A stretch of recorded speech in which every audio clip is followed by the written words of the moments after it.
Thank you. So it's really a pleasure to be here, and I would like to thank the organizers for inviting me to such a wonderful place. And it's really both a pleasure and an honor. And I also apologize that I fall below the standards of Trevor appearing in shorts.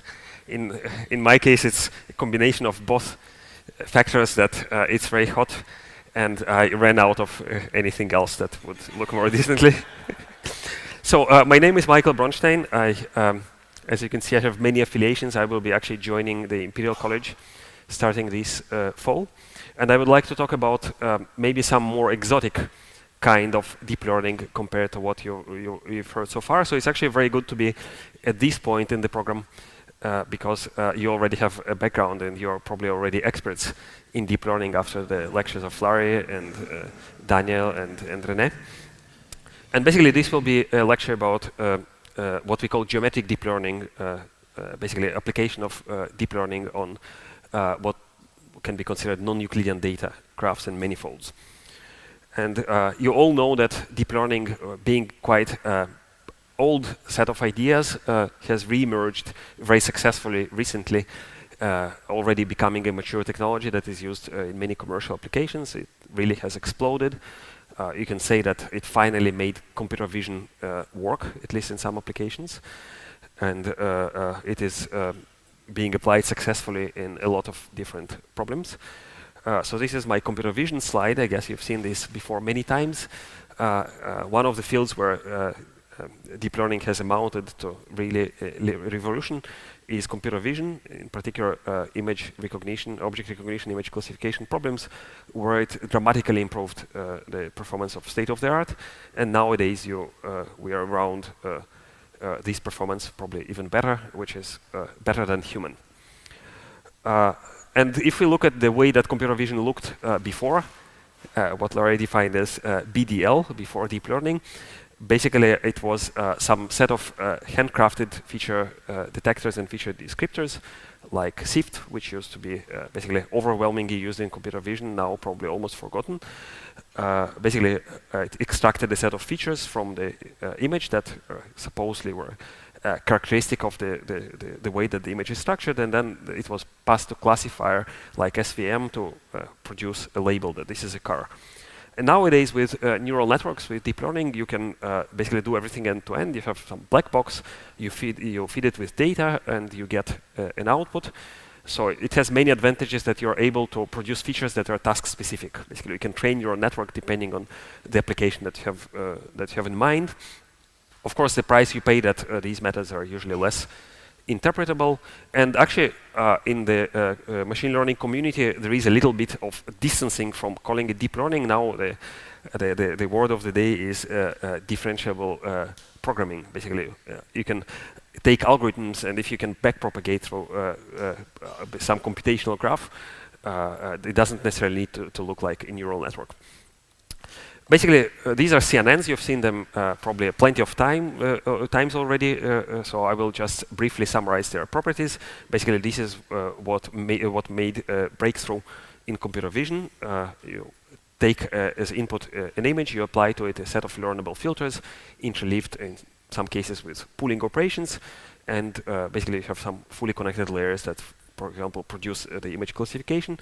So it has convolutional filters, meaning that basically it is insensitive to the position of the object in the image. It's translation invariant by the definition of the convolution operator. We'll talk about it more in details later. It has this compositional structure that you start with very simple filters, and we've seen actually in most of modern neural networks, these filters are tiny. They're maybe 3 by 3 or 5 by 5. And basically you build up more complex features by applying these filters in multiple layers. So basically it has this compositional structure. And also the filters are very small. They are localized in space. So there is this weight training property that you've seen in previous lectures. What is important computation is that the number of parameters per filter is order of 1. So it's independent on the input size. This is very important compared to if you fed your image into a fully connected network, where the number of parameters would explode exponentially.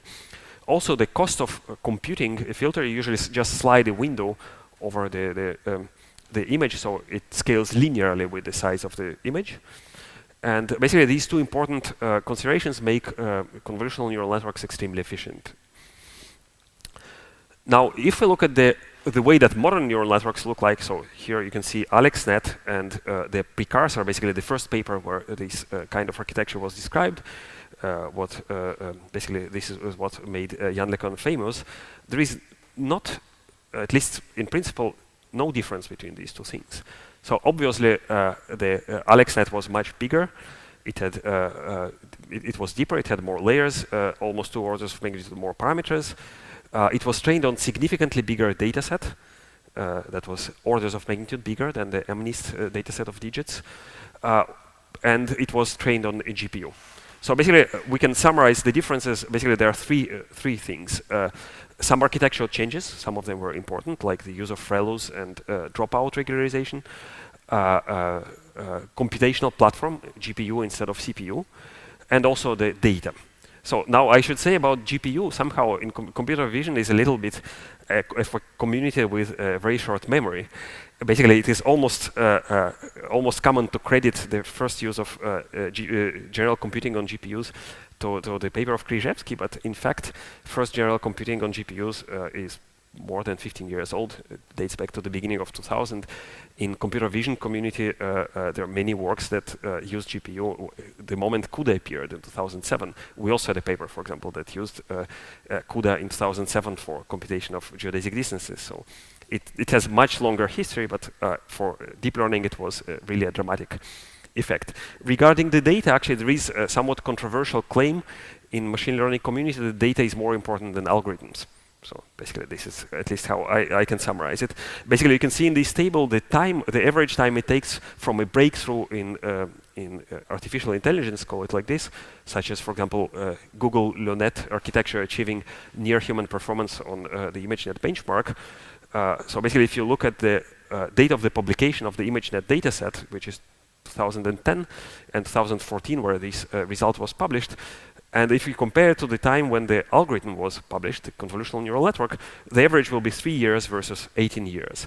So it appears that a good data set, a good benchmark, is more important than the algorithm. Of course, take it with a grain of salt, but probably there is some truth to it.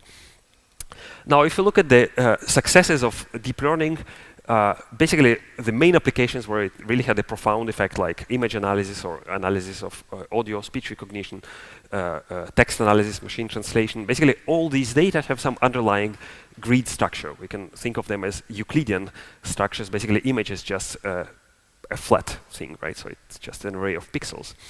But we also have many applications where we need to deal with data that doesn't have this underlying Euclidean structure. For example, graphs. Social networks are probably the most prominent example, right? Think of Facebook, it's a graph with billions of nodes that represent users, and edges are social relations.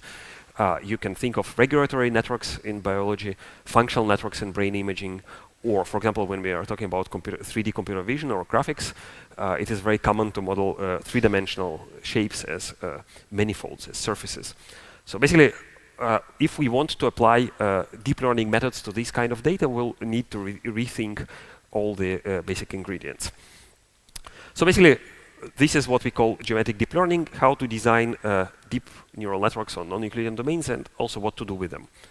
So geometric deep learning is a name that, well, now is used in this community. Basically, it was invented a couple of years ago. So the prototypical objects that we'll be dealing with are manifolds and graphs. Actually, from a mathematical standpoint, you cannot think of more different things than manifolds and graphs. Even if you go to a math department and see who works on graphs, will be graph theorists, or people who work with manifolds will be differential geometers. They probably don't meet in the same corridors and don't talk to each other.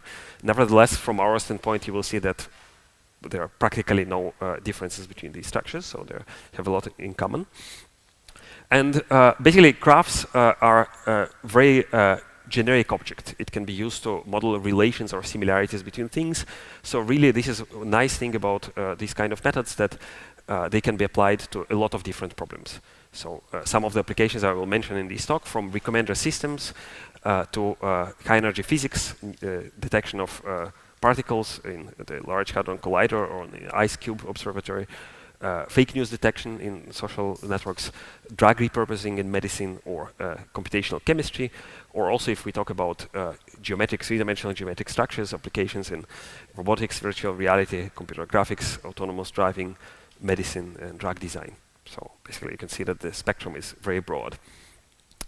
So we can also distinguish between different types of problems depending on what kind of input and output we are expecting. So we can distinguish between methods that consider the domain structure or data on a domain. So to give you a more specific example, think again of the social network. So we have some users and relations between them. And we can think of basically the structure of these graphs. So this is more classical network science. We can look at, for example, how the nodes are connected, what's the typical diameter of this graph, right? So we can talk about small world phenomena.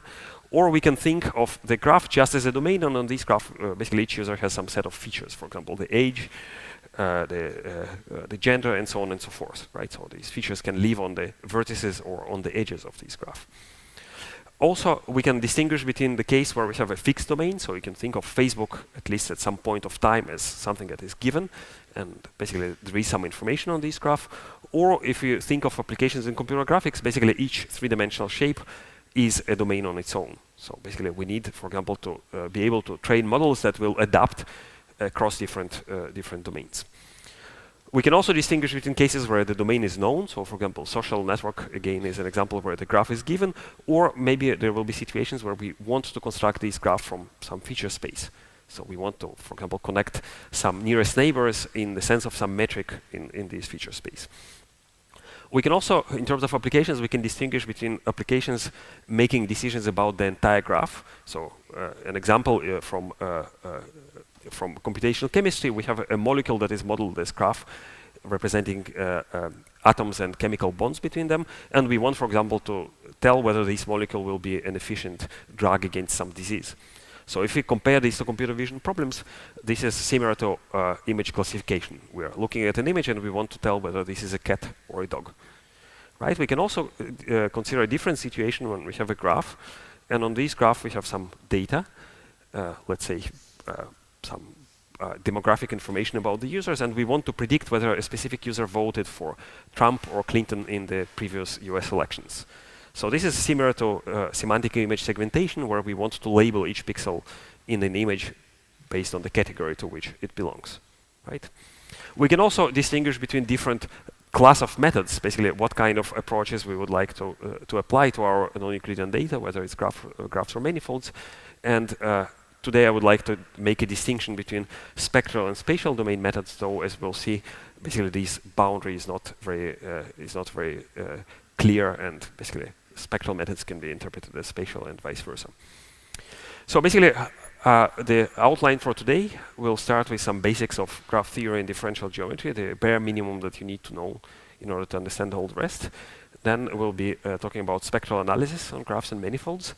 And there, from this perspective, you will see that graphs and manifolds are more or less the same thing. And we'll be discussing different ways of constructing the equivalent of convolutional neural networks on these non-Euclidean domains in spectral and spatial domain. And throughout the presentation, and especially towards the end, we'll see many different applications from a broad spectrum of domain. Okay, so basically what are the challenges of working with non-Euclidean data? Basically we want to extend neural network techniques to graph and manifold structured data. We need to assume that basically some of the underlying assumptions that are made in computer vision applications, for example, still hold on these data, and there is strong evidence that in many cases this is the case. So basically some kind of local stationarity and hierarchical structure is manifested on graphs, for example, when we're talking about social graphs. And we'll see how to define, filters, and also how to compute them fast. So basically the two basic building blocks of convolutional neural networks, the filters and pooling operations, will have to be generalized to these structures. Okay, so as a reference, we have a paper from last year that was published in IEEE Signal Processing. It is probably already not up to date because this field is changing very fast, but at least it has some basic definitions, and we maintain this website, geometricdeeplearning.com, where you can find some references, slides, examples of code and data. Okay, so let's start with graphs and manifolds. Okay, so what is a graph? basically we have a set of vertices that can be numbered from 1 to n. We have a set of edges that will be just unordered pairs of these vertices, and we assume that there are non-negative weights that are defined on these edges. Okay, so this is undirected weighted graph. Okay, we also have functions over the vertices, so we assume them for simplicity to be scalar real functions, but in practice it can be anything, right? So you can think of them as a color that is assigned to each vertex, and they can be represented as n-dimensional vectors. So basically we have a space of functions that live on the vertices of the graph that is a linear space. Basically we can do the standard things as we do with functions. So basically we have an inner product and it's a Hilbert space. Okay, so this is standard inner product between vectors. If we also have some vertex weights, we can make it a weighted inner product, but I just make it simpler. Okay, so an operator that we'll be seeing recurrently during this talk is what is called the Laplacian operator. So again, there are many ways of defining a Laplacian operator, but here is one way, what is called a normalized Laplacian. Basically, it's a weighted average of the values of a function around a point. Basically, I take a point I take the average of the values of function fj in the neighborhood of fi, and I subtract it from the value of fi itself, right? So geometrically, Laplacian looks at how different you are from your neighborhood. Okay, so it's a kind of criterion of smoothness, right? So basically, if you think of a graph as something, right, something finite, so if functions are represented as vertices, Laplacian can be represented as n by n positive semi-definite matrix that is symmetric because the graph is undirected, and usually it will be sparse because graphs typically tend to be sparsely connected. Okay, and what I mentioned, basically we can define what is called the Dirichlet energy or the Dirichlet norm. So for those of you with physics background, they will probably recognize it. In this case, it's a criterion of smoothness. So it tells you how fast the function changes, where fast basically means that when I move away from my vertex, basically whether the value of the function will change a lot or not. Okay, so this is all you need to know about graphs. Let's now talk about manifolds. So apparently this is a very different thing, right? So basically manifold in simple words is a topological space. So what is important to understand that you can think of it as some curved surface, right? So if you think of a two-dimensional manifold, so it doesn't have global Euclidean structure, it has only a local Euclidean structure. So locally, technically speaking, it's homeomorphic to a plane, right? Or in general to a Euclidean space of maybe higher dimension. For higher dimensional manifolds, this is called the tangent space or the tangent plane. If you think of the simplest manifold, the sphere, right, which is a good model of our Earth, locally we think of it as something flat, right? So that's why people probably for thousands of years believed that the Earth was flat. And on this tangent plane, we can define an inner product that is called the Riemannian metric. So it allows us to measure distances and angles locally, right? And we can also, as before, we can talk about scalar fields. So think of a surface that has temperature at different points. So this will be a scalar field. And we can also talk about vector fields. So vector fields, you can represent them as a small arrow that is attached to each point, and this arrow lives in the respective tangent space, right? So you can think of it as a flow of stuff on your surface, right? Think that surface has some thin layer of sand on it, and this sand somehow flows, right? So this can be modeled by a vector field. And again, basically for both scalar and vector fields, we can define the appropriate inner products. So we have Hilbert spaces that we denote like this. Okay, so the Laplacian operator, again, is an operator that geometrically takes the average in the infinitesimal neighborhood around the point and subtracts it from the value at the point itself. So more complicated, if you might remember it from calculus, you can define it as divergence of the gradient, where the gradient actually is an operator that takes you from scalar fields to vector fields. Basically, it tells you the direction in which you need to go to change the function the most, right? And the divergence is the opposite or formally adjoint operator that takes a vector field and produces a scalar field. Basically, it tells you how much stuff flows through infinitesimal neighborhood, okay? And basically, adjoint means that these operators can be interchanged with respective inner products. Okay, so the Laplacian is self-adjoint, or if you think of it as a matrix, it's a symmetric matrix. And you can think of it as a continuous limit of the graph Laplacian under certain conditions if you discretize your surface. And again, here we can define the Dirichlet energy, which tells you how smooth the function is on a manifold. Okay, so this is what you need to know about manifolds. Now, the connection between the two things, if you discretize a manifold, you can discretize it just as a graph, where the graph represents the local connectivity of the points. And usually it's a bad idea to discretize surfaces like this. In computer graphics, we like to work with what is called the cotangent Laplacian, which takes into account also the triangular structure. Okay. Again, there are zillions of different discretizations of Laplacians. Bottom line, you end up with a big and usually sparse matrix that that represents the Laplacian operator.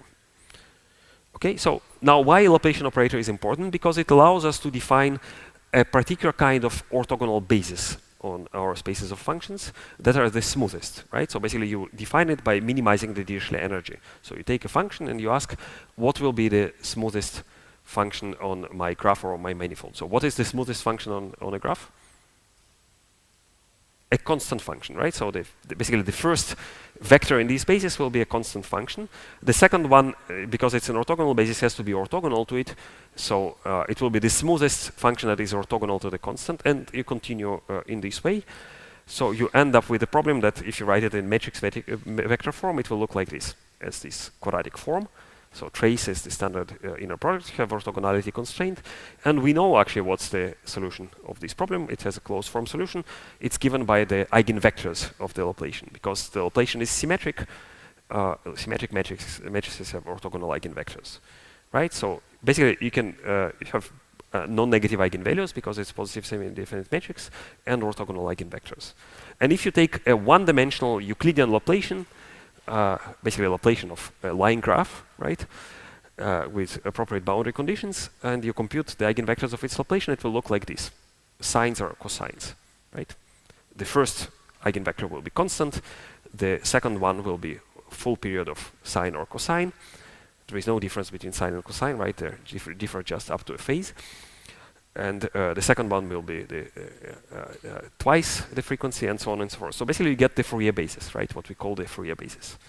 So it's smoothest orthogonal basis on the Euclidean space.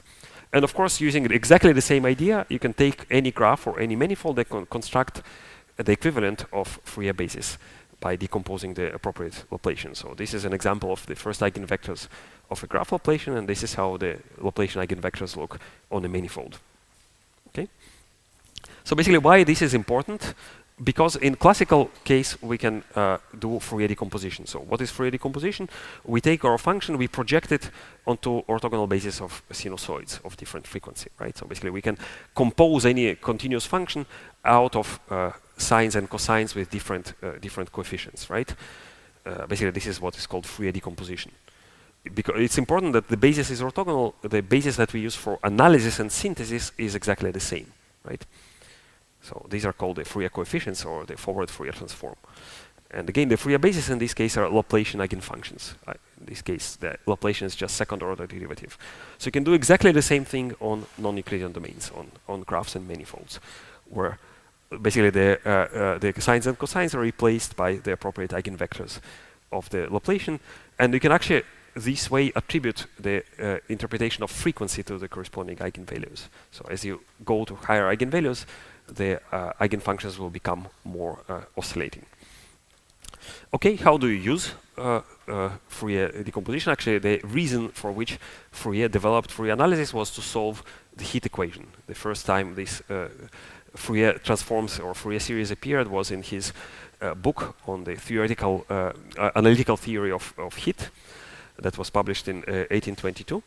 And basically he considered the solution of the heat equation that in the simplest case looks like this, right? We'll revisit it later in a more complicated setting. Basically, what the heat equation represents is a differential version of the Newton's law of cooling that tells you that the rate of change of temperature of an object is proportional to the difference between its own temperature and the temperature of the surrounding. So if F is the temperature at point in space and time, the rate of change is the temporal derivative, right?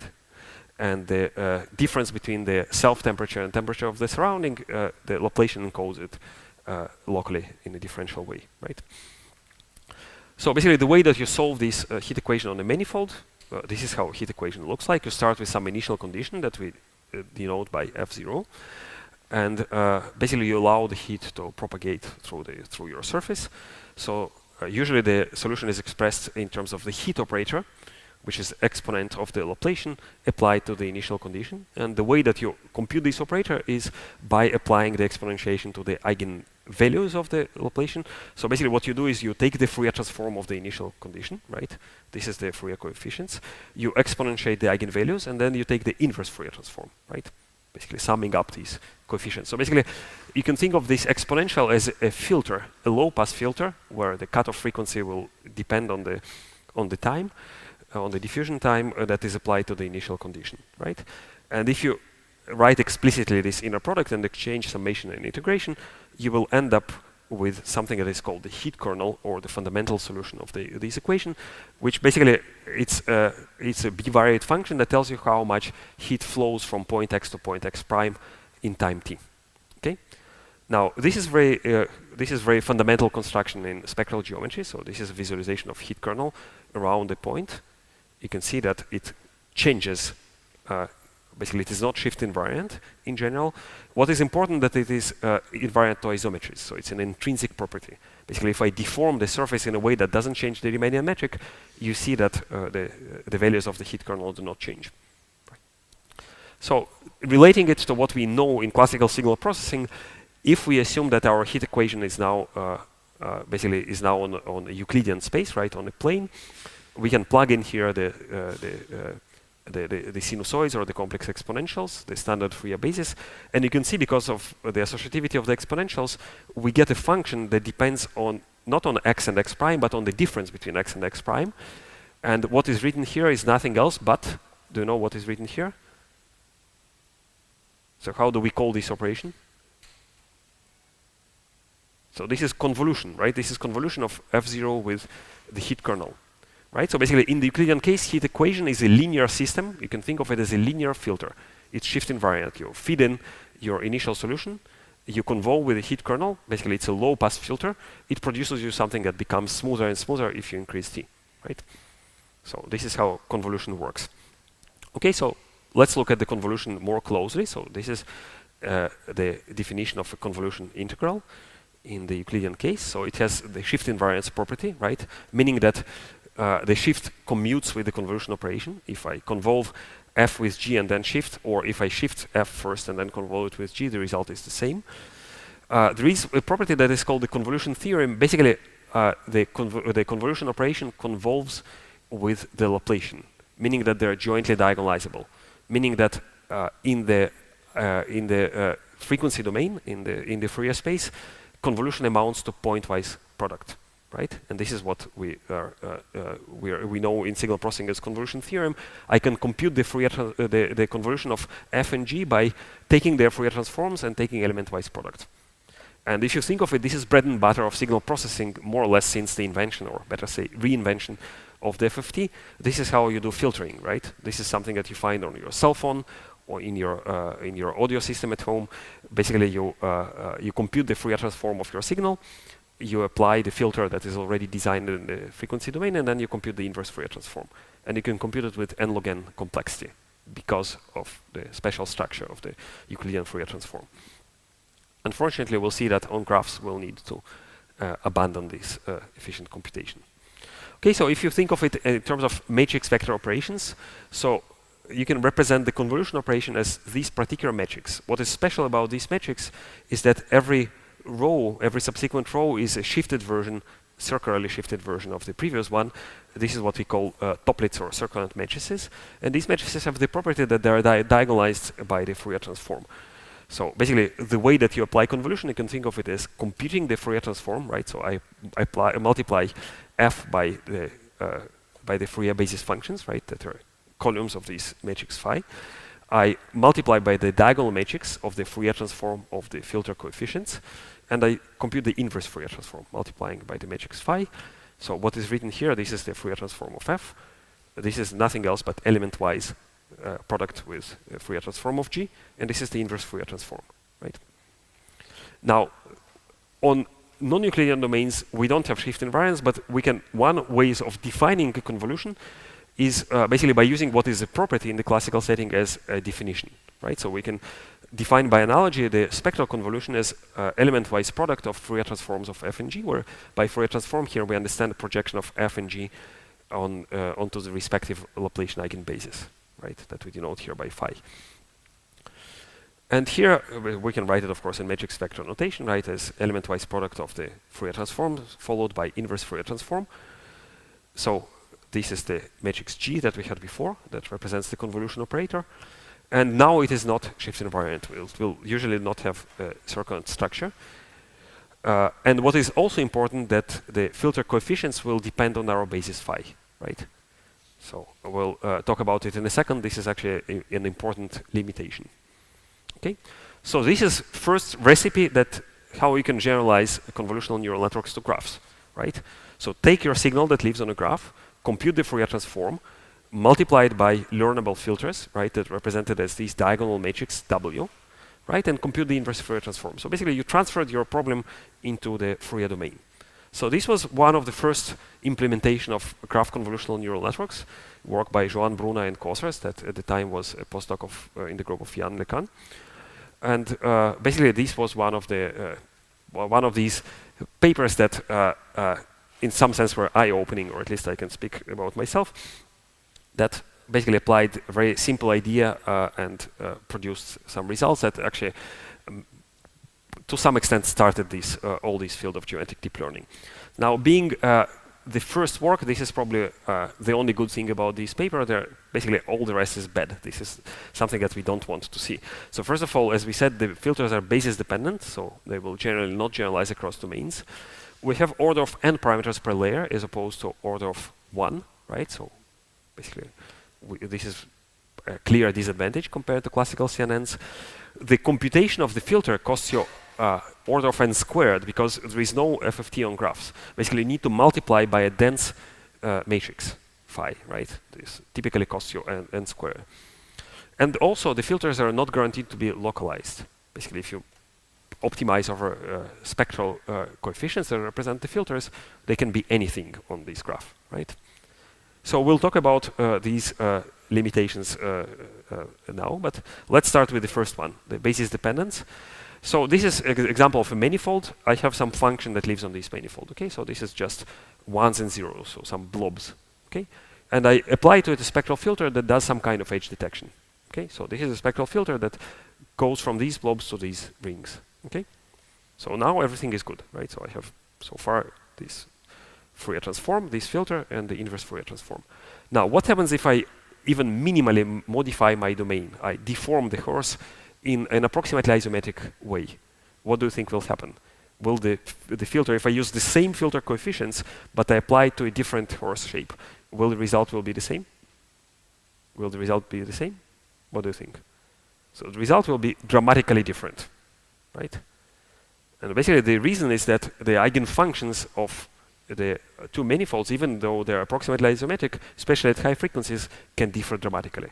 This is an example of the 50th eigenvector of the Laplacian of this horse. Okay? So basically, there is a problem of generalizing coefficients from one domain to another domain.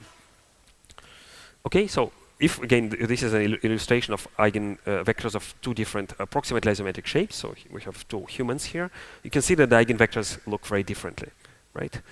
So basically, if basically what we want is our Fourier coefficients, right, our filter coefficients, to speak in the same language. So we want to adapt our filter from one basis to another. A way of doing it is resorting to a construction that is called functional maps. So basically, we model the correspondence between functions living on one shape and on another shape by means of a linear operator. Takes a function from here to here, right? Now, this linear operator, basically, since each of these functions can be expanded in the Fourier basis, respective Fourier basis, denoted by phi and psi, with coefficients phi hat and f hat and g hat, right?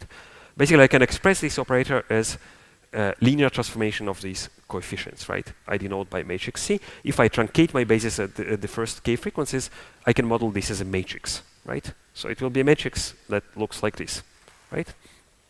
Now, basically, what this interpretation allows us to think of the correspondence operator as a low-rank approximation of correspondence. So basically, I first do Fourier transform on the first shape.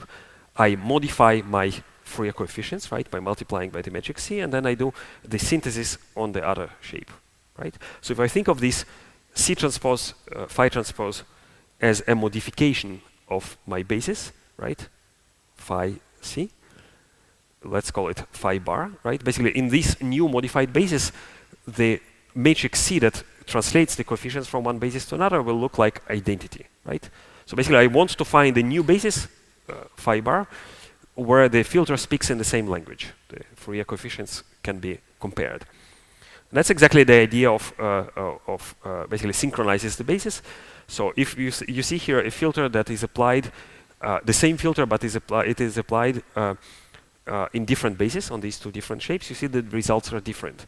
If I first synchronize the basis, for example, I can do it by using some canonical shape to which I correspond each of my input shapes, you see that the results of the filter are the same, or almost the same, right? So this is the idea that was developed in the group of Leo Gibbous at Stanford. Basically, the idea is to modify this simple spectral CNN layer by first aligning the basis of the functions, basically by first canonizing this set of eigenvectors phi. So this is similar to the idea of spatial transformer networks that are popular in computer vision, developed by Zisserman and co-authors. And here this idea is applied in higher dimensional space of eigenfunctions. Okay, so basically this basis synchronization allows generalization across the domains. Of course, the disadvantage here is still that we need to apply explicitly the Fourier transform that is expensive. It costs you n squared operations. And actually, I've seen a poster here 2 days ago that used this idea for the problem of brain prosylation in medical imaging. So they obtained better results than traditional algorithms used on based on Euclidean representation. Okay, so back to our problem. The second problem was the lack of localization, right? Basically, we couldn't immediately guarantee that the filters would be localized on the graph or the manifold. And here again, we can resort to an analogy. Basically, the analogy in the Euclidean setting is there is a relation between higher order moments and derivatives of the Fourier transform, right? So basically, if I want my function to be localized in the spatial domain, I want the higher order moments to be small or vanish in the limit. It means that the higher order derivatives of the Fourier transform must vanish. It means that localization in space is equivalent to smoothness in the frequency domain, right? And this way, basically, we can parameterize our filter as a spectral transfer function that is smooth, right? So think again of lambda, the eigenvalues of the Laplacian as frequencies. So we want to apply some smooth filter, okay? And this smooth filter, basically, you apply it to the Laplacian in the sense that you apply it to the eigenvalues of the Laplacian, right? And lambda is diagonal metric, so apply it element-wise to each eigenvalue, right? Now, we'll see immediately that basically if we can design our function tau, the filter, in a way that it can be expressed in terms of simple operations of the Laplacian, like matrix vector products, or maybe matrix multiplications, or even inversions, we actually don't need to explicitly compute the eigenfunctions phi, okay? And also here we kill two birds with the same stone. We can make this filter parametric. Basically, we can parameterize with a small number of parameters, and this way the number of parameters of the filter doesn't depend on the input size. Okay, so just to give you this idea of localization versus smoothness, here is an example of a filter that is not smooth, and you can see that it is delocalized, right? Basically, its support is on the entire manifold. And this is an example of a smoother filter that is localized. Okay. So the simplest filter that you can think of, simplest smooth function, is a polynomial, right? So you just take a polynomial function with respect to lambda, polynomial of degree r. The coefficients of the polynomial are actually the representation of the filter, and you learn these coefficients, right? So what is good about this? First of all, the number of parameters is independent on the input size. The filters actually have guaranteed R-hop support, right? Why is this? Why is this the case? Because you apply this filter to the Laplacian, right? And the Laplacian is a local operator. It affects only the neighbors of a vertex. So if you take the square of the Laplacian, you will affect the neighbors of the neighbors. If you take the rth power, the degree of the polynomial, you will affect the neighbors r times removed, right? So basically, this filter has a compact support on the graph or the manifold. What is also important that you don't need any explicit computation of the eigenfunctions anymore, because you can just apply these to the Laplacian, right? And Laplacian, computing the power of the Laplacian, because Laplacian usually will be sparse. If you assume that it's sparse, meaning that each row has order of 1 non-zeros, the cost of this operation will be order of n, right? Multiplied by the degree of the polynomial, which is usually some small number independent of the input size. Okay, so let me show you an example. So this is application of graph convolutional neural network to citation network. So here each vertex is a paper, a scientific paper, and edges represent citations. So for simplicity, we assume that this is an undirected graph. Usually citations, of course, are directed relations. And each paper has a description in terms of a bag of words that appear in the paper abstract. And they're classified into 7 different categories, basically the field or the journal where they were published. So these are represented by colors. So the task is what is called semi-supervised learning. Basically, we know the labels of some of the vertices in this graph. We want to infer the labels of all the rest of the vertices. And here is the result, how it works on 2 popular data sets that are used in this network science community. So the graph convolutional neural networks achieves a significant performance margin compared to other methods that do not take into account the graph structure. And it's especially pronounced on this small core data set that is the kind of MNIST for network scientists. Okay, so very simple approach, but remarkably efficient and powerful. Now let's try to understand what is bad about this. Okay, so let's look at this graph. So this is an artificial graph, but it has a structure that is very typical for social networks, for example, or for graphs that are actually encountered in many applications. Basically, these are hierarchical community structures. So communities basically are subsets of the graph that are strongly connected. So there are many edges between the vertices of the community and few vertices across different communities. And in this graph, the communities are colored by different vertices. We have by different color, and we have 15 different communities, right? So if we look at the spectrum or the eigenvalues of this graph, we'll see that it has a cluster of 15 near zero eigenvalues, and then there is a spectral gap and some other much bigger eigenvalues. So if you think of it, this is actually why spectral clustering works, right? Because the idea of spectral clustering is that if you have a graph with disconnected components, right? That would be the case when the communities were not connected to each other. Basically, we'll have an eigenvector, a constant eigenvector with multiplicity times the number of communities. So we don't have really eigenvalue 0. We have eigenvalue near 0 because the community are weakly connected, right? So basically, if we wanted to do community detection on this graph, all the relevant information is contained here. In the 15 lowest frequencies, all this is noise, right? Now, let's look at it differently. These are our polynomial filters that we constructed before. These are the relevant frequencies on which we want to localize. All this is garbage, right? So now, good luck to try to design polynomial filters that can identify very accurately this particular frequency here in the spectrum, right? It's very difficult. You will need to go to very high degrees, and everything will become extremely unstable numerically, right? So basically, the solution here is to resort to rational functions. Basically, we want to allow also for inverses of the Laplacian, right?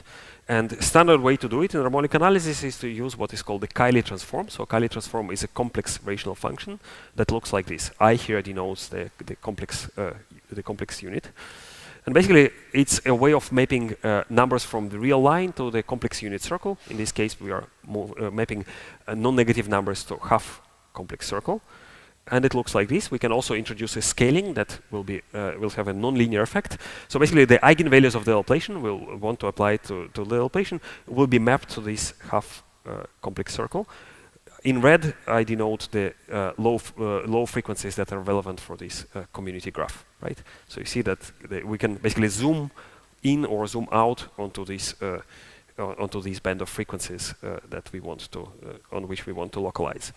And basically, we can take powers of this Cayley transform. So this is what is called a Cayley polynomial. Basically, it's a rational function in the Laplacian.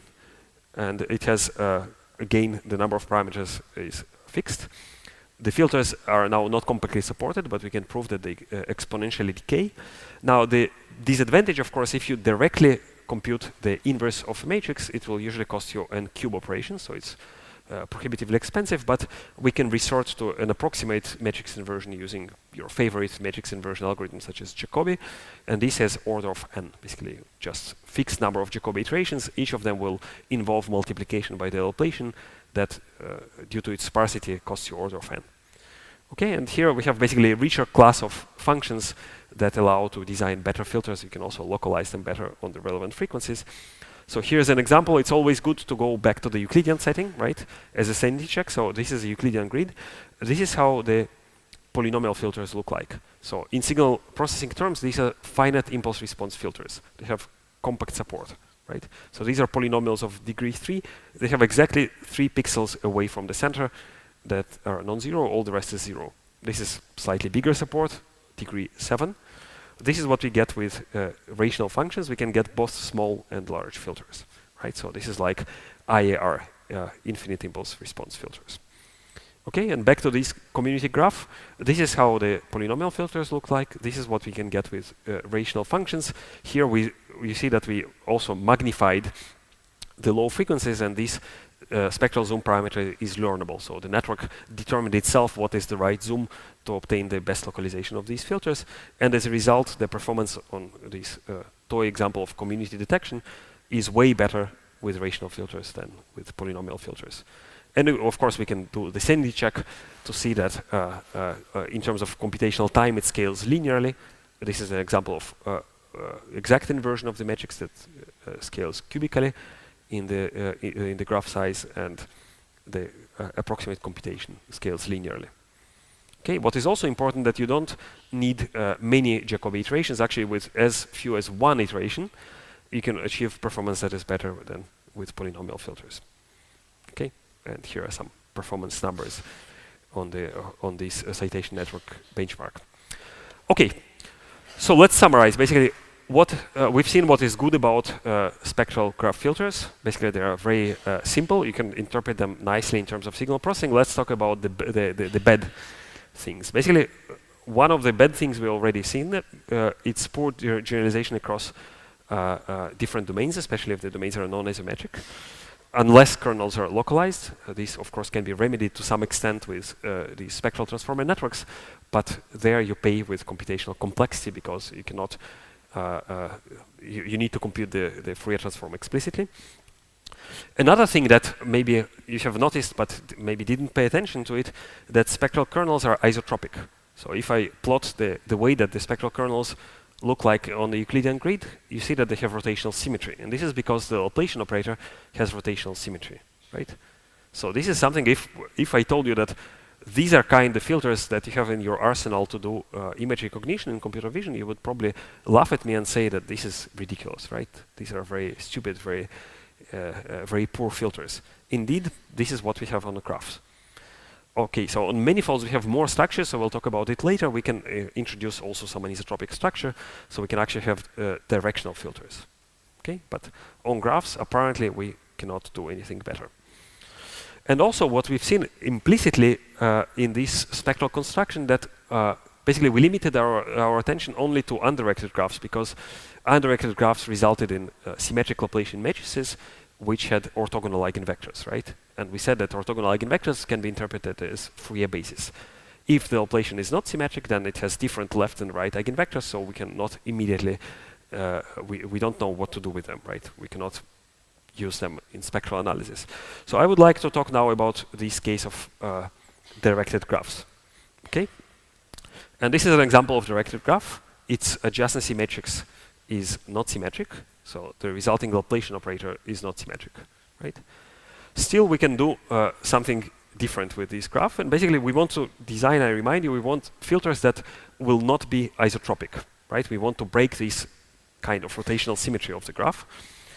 And the way to do it is to look at subgraph structures, what is called in network science sometimes graphlets or motifs.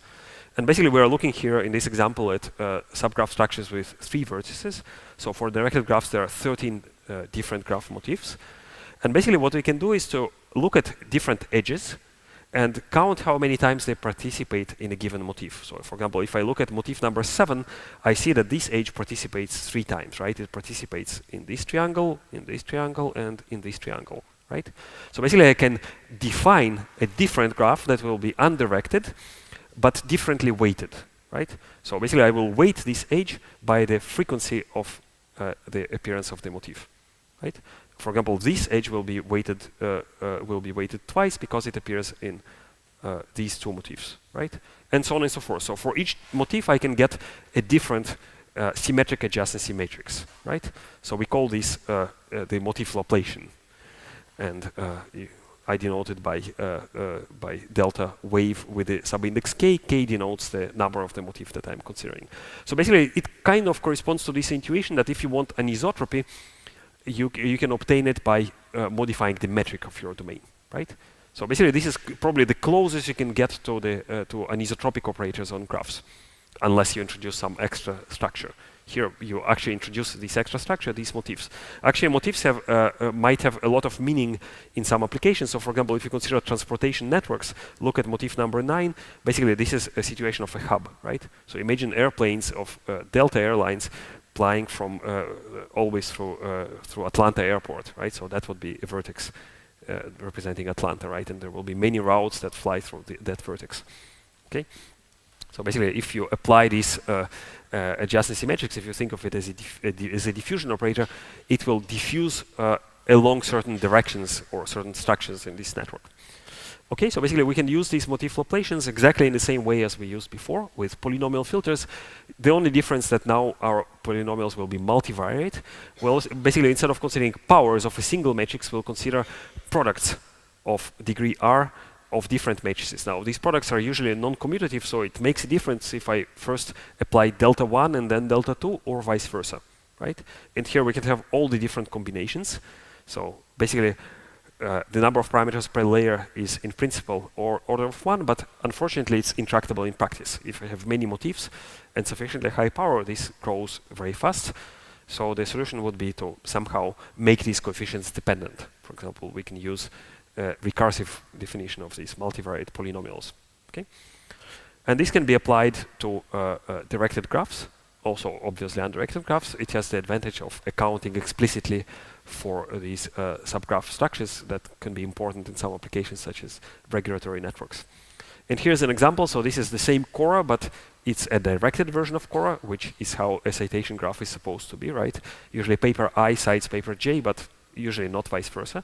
You will actually be surprised what kind of relations you can discover in Cora. Actually, papers citing each other, which is very unlikely, but it happens, or even cyclic citations. So anyway, we apply to this directed graph, and you can see a pretty significant boost in performance. The red color represents these motif-based filters. You can see almost 10% of boost compared to the standard undirected polynomial filters. Okay, so far we're concerned with filters. Let's talk about pooling. So pooling is actually very simple. Basically, I remind you that in classical convolutional neural networks, pooling amounts to just downsampling your image in a nonlinear way. Basically, you take a block of pixels and you compute some permutation invariant operation, usually average or a maximum, right? And this way you can reduce the size of your image. And then you will usually apply a fully connected layer. So on graphs, you can do exactly the same thing. On graphs, you can do a graph coarsening. So I will not go into details. There is a plethora of literature about how to coarsen graphs. What is important that you can pre-compute it once, and then just it amounts to playing with indices. So you can say that, for example, one of the ways of coarsening graphs will be collapsing edges, right? So if I collapse edge 0, 1, right? Basically, here I need to remember that it came from a pair of vertices 0 and 1, and I can just take the maximum operation on the value of the features that are contained in these two vertices. Okay, on meshes we can have slightly different procedures, but bottom line we can also coarsen meshes, so there are many standard procedures to do it. So basically we have pooling operations both on graphs and manifolds. Okay, so I think you haven't seen MNIST yet, so let's talk about MNIST, right? So that's a two example obviously in computer vision. That is probably not interesting, but I think it will be pedagogical for the purpose of this discussion. So basically, what's the relation between images and graphs? We can actually pose the problem of digit classification as a problem of classifying data on graphs. And we can do it in two different ways. So we can consider a graph of pixels, right? So I just connect adjacent pixels by edges, right? And I get a graph that is fixed across different digits in this collection. Or instead of pixels, I can consider superpixels, and then I take the centers of the superpixels and call them vertices, and then I again connect adjacent superpixels. So the difference between these two versions is that in the first case I have a fixed graph, and what changes only the signal on this graph, which in this case is the gray scale intensity of the image, right? And in the second case, also the domain itself changes, the graph itself changes. Okay, so it's good pedagogical test case, right? Sanity check. Let's see what happens, how the spectral CNN performs. Okay, so on the regular grid, on the case of pixel graph, we can compare directly to the convolutional neural network that achieves almost 100% performance, and so does the spectral convolutional neural network based on polynomial filters, right? So far so good, right? Basically, it's a good sanity check to know that it doesn't do something extremely worse, right? So now if we pass to superpixels, obviously we cannot apply the standard convolutional neural network because it's not a regular domain, but you see that the performance of the spectral convolutional neural network dramatically drops from almost 100% to below 90%, right? And the reason is that now the graphs are different, so it has a hard time to generalize across different domains, right? As we've seen in the example of the horse. So this is really a disadvantage, and if you think of applications in computer graphics or three-dimensional computer vision where we have different shapes, basically that are represented as different domains, if you compare it to the classical situation of Fourier analysis, basically you have a fixed domain, your fixed space, you compute once the Fourier basis and you forget about the domain, right? Here each domain comes with its own Laplacian operator and with its own basis. So basically these methods would be problematic. So I think I will make a short pause at this point, and maybe if there are questions, I will be glad to answer. Yeah, I think René had a question.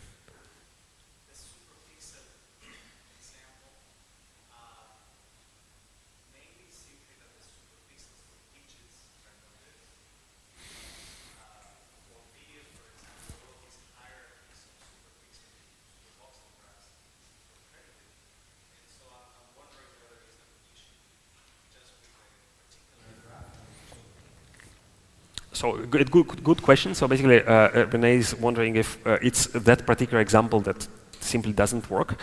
So I don't know. We haven't explored it yet. Basically, the reason is that if you try to do something different from traditional CNNs for images, it will very unlikely be published in any computer vision conference. Basically, CNNs work dramatically well on these examples. However, if you go to volumes, for example, in volumes already three-dimensional convolutions become pretty expensive in terms of memory and computational complexity. So there maybe actually thinking of supervoxels might reduce dramatically the complexity of the data. So I don't know. We have not played with it.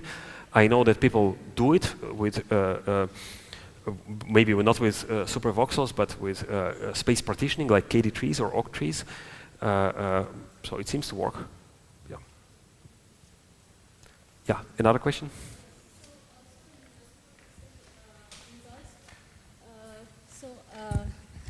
Can you go back to the slide of the superpixel, where the results were?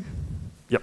Yeah. Here. So can you comment on the density of the graph? So which graph would be dense, and how these method would work on dense or sparse graph? Sure. So basically, the density was just modifying parameters of the superpixel algorithm. You can get different number of superpixels. So obviously, when you make it smaller, then you lose information, right? Everything becomes coarser. So I think this is not surprising. Basically, you represent your digit with just 75 blobs. Probably it's not very accurate. Same thing. You can also observe that when you reduce the size of your grid, to 1/4, you also lose some performance. I think here what is important though, that the loss of performance is more dramatic from 88 to 75 versus from 99 to 97, is that when you make less superpixels, the graphs become much more irregular. So the graphs differ more significantly. At least this is my interpretation, but I take it with a grain of salt because we didn't dive too much into it. Thank you. Okay, more questions? Yeah. I'd like to know the construction of the Laplacian matrix affects the performance of the network. Excellent question. So how the construction of the Laplacian affects the performance of the network? So one important thing is, so basically, if you take manifolds as an example, so there are many constructions of Laplacians. What is important to realize that actually none of them can satisfy simultaneously all the properties of the continuous Laplacian. You must, actually, it can be formally proved. And it's surprising that it was proven only in 2007 by Max Fradetsky and co-authors, no free lunch theorem. So basically, you must compromise some of the continuous properties. So in case of, for example, cotangent Laplacian, you compromise the maximum or the minimum principle. What is important, though, that this operator is symmetric, so it has orthogonal eigenvectors, and it's positive semi-definite, so the eigenvalues are non-negative, so they can be interpreted as frequencies. So it's very important that you at least satisfy some of these properties that are relevant for spectral geometric constructions. Obviously, there is difference between, for graphs, for example, between normalized and normalized operators. So, for example, with Chebyshev polynomials, with the polynomial-based filters, we've seen a significant difference based on whether you choose normalized or unnormalized Laplacian. It is less pronounced with rational functions because it's richer class. Yes, but there is an effect of choosing the Laplacian. Yeah.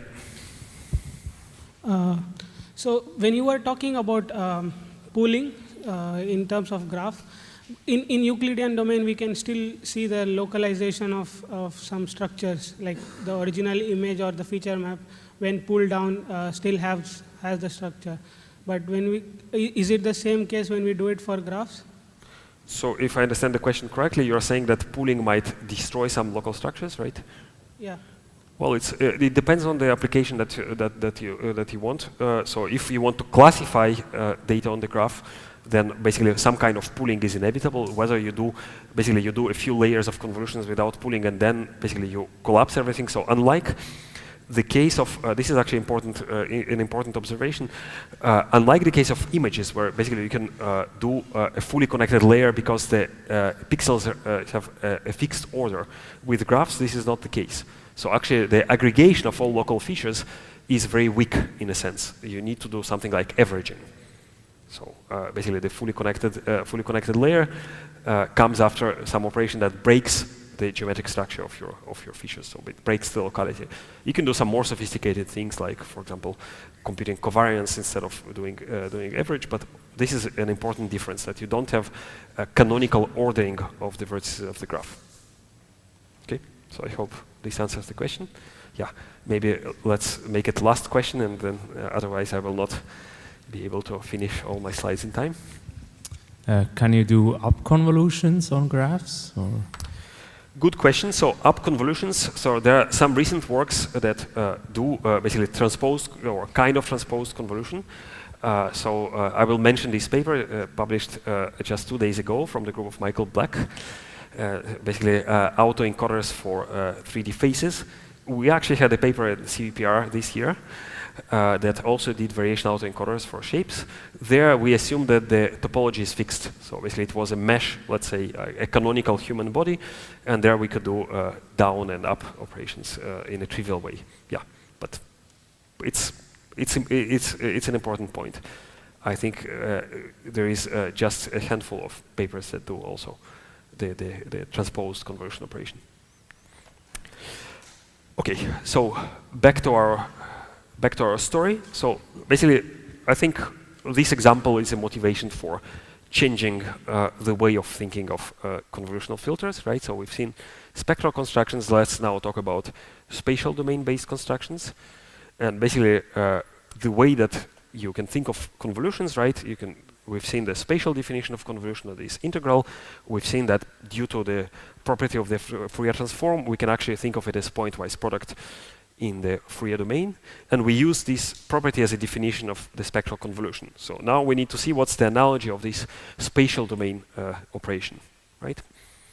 And this is actually very intuitive if you think of it. In an image, what is a convolution, right? How do you implement your convolutional neural network? You just take a patch of pixel in your image around a point, you extract it, right? You multiply it by some template, which is your learnable filter.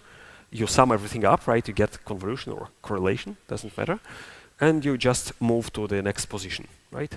So what is important that this operation is shift invariant. So the very operation of extracting this patch of pixel is exactly the same at position x or x prime, right? Now on non-Euclidean domains, that's not the case. So you can see that in this illustration on the manifold, the way that the patch looks like changes depending on the position. You can also think of a graph. Basically on graphs, maybe this difference is more dramatic. Even the number of neighbors of a vertex can be dramatically different. So if you think of a social network, I might have maybe 100 friends on Facebook or followers on Twitter. Somebody famous might have hundreds of thousands or even millions, right? So the degree of the vertex can be extremely irregular, right? And basically, if you think of it in terms of pixels, around one vertex you have 10 pixels, and around another vertex you have 1,000,000 of pixels, right? So it's extremely unbalanced. Okay, so basically we need to reinterpret this idea of a patch, right? So let's first talk about manifolds. Basically, if we are on, and for simplicity consider it as a mesh, but actually you can think the same in a continuous case. So basically we have a vertex, right? This vertex x, and we can think of some local system of coordinates around this vertex. So it's convenient actually to use, for example, the geodesic polar system of coordinates, where basically the radial coordinate is the geodesic distance from a point, and the angular coordinate will be some angle with respect to some canonical reference frame. Okay, and in this system of coordinates that we denote by u, actually doesn't need to be really a unique system of coordinates. Usually this is what is called pseudo coordinates. Basically, we never go back from these coordinates, so we can actually lose information. So they can be of any dimension. You can think of basically any feature, local feature, as your coordinate. Okay, so in this system of coordinates, we can define a system of weights that we denote by w, right? And usually these weights will look like this. So there will be some local blobs around the point, right? So basically, important for the previous analogy, think of these blobs as your pixels, right? So the number of vertices in the neighborhood of the vertex x can vary depending on the position from, let's say, tens to zillions. What is important that the number of these blobs is exactly the same, right? So this different density or different degree in a graph wouldn't matter, right? So we use these weights. For example, these could be Gaussians with learnable, as we'll see soon, with learnable variance and mean vectors. Basically, we use them as local weighting functions. So basically, we compute a local weighted average by each of these blobs of our features on the manifold or the graph, right? So basically, each of such operations is a pixel, right? So basically, the collection of all these weighted averages is a local pitch, right? So you multiply it by the mask coefficients that I denote here by G, right? And this is a spatial convolution. Right? This is how you apply filter. I write here proportional and not equal because I am lazy. I don't want to carry all the normalization. I need to also divide by the sum of the filter coefficients, right, to make it correct. But basically, up to this normalization, you can write here an equality. Okay, so this is what we call the patch operator. That's the generalization of the patch in images. So in case of images, obviously these blobs will be just delta functions that extract the first pixel of the patch, the second pixel of the patch, and so on and so forth, right? So in this case, if you have a 5 by 5 patch, then this L will be equal to 25, right? Okay, so in particular on manifolds, as I mentioned, it's convenient to work with geodesic polar coordinates. So we have r and theta. Now, one thing that you notice here immediately that we have orientation ambiguity. What's the right way of selecting theta equals 0, right? How to orient this pitch. So there are several ways of doing it, of solving this ambiguity. First of all, you can say, let's fix some direction, canonical direction. So it could be something that is intrinsic, that's ideal, right? So you can take, for example, average geodesic distance and compute its gradient, with the exception of a few singular points. It will be invariant to asymmetric deformations. You can also use something that is cheap and dirty. For example, we used maximum curvature direction. So it's not exactly intrinsic, but it works nice.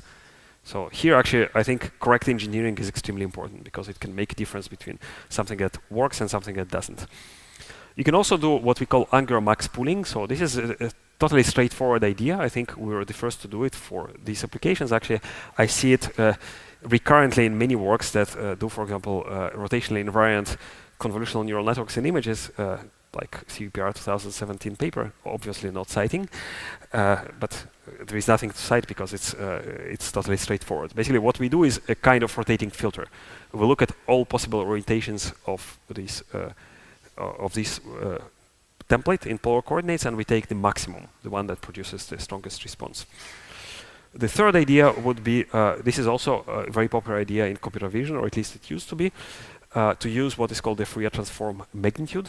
Basically, if you apply standard one-dimensional Fourier transform with respect to the angular coordinate, basically this rotation ambiguity becomes a shift, and in the Fourier domain it becomes a complex phase. So if you take absolute value, you get rid of the phase, right? So basically you solve this way the rotation ambiguity. Of course, you lose some information because you lose the phase. Now, there are many ways of basically designing these local weights as well. So we had a sequence of papers that started with some fixed weights that were computed as products of Gaussians with respect to the angular and the radial coordinate. So paper that we did back in 2012, basically before deep learning became popular. We called it intrinsic shape context. Or other constructions that are based on directed heat kernels, or basically learnable weights. Okay, so let me describe them in sequence. So the geodesic convolutional neural network using this fixed system of weights.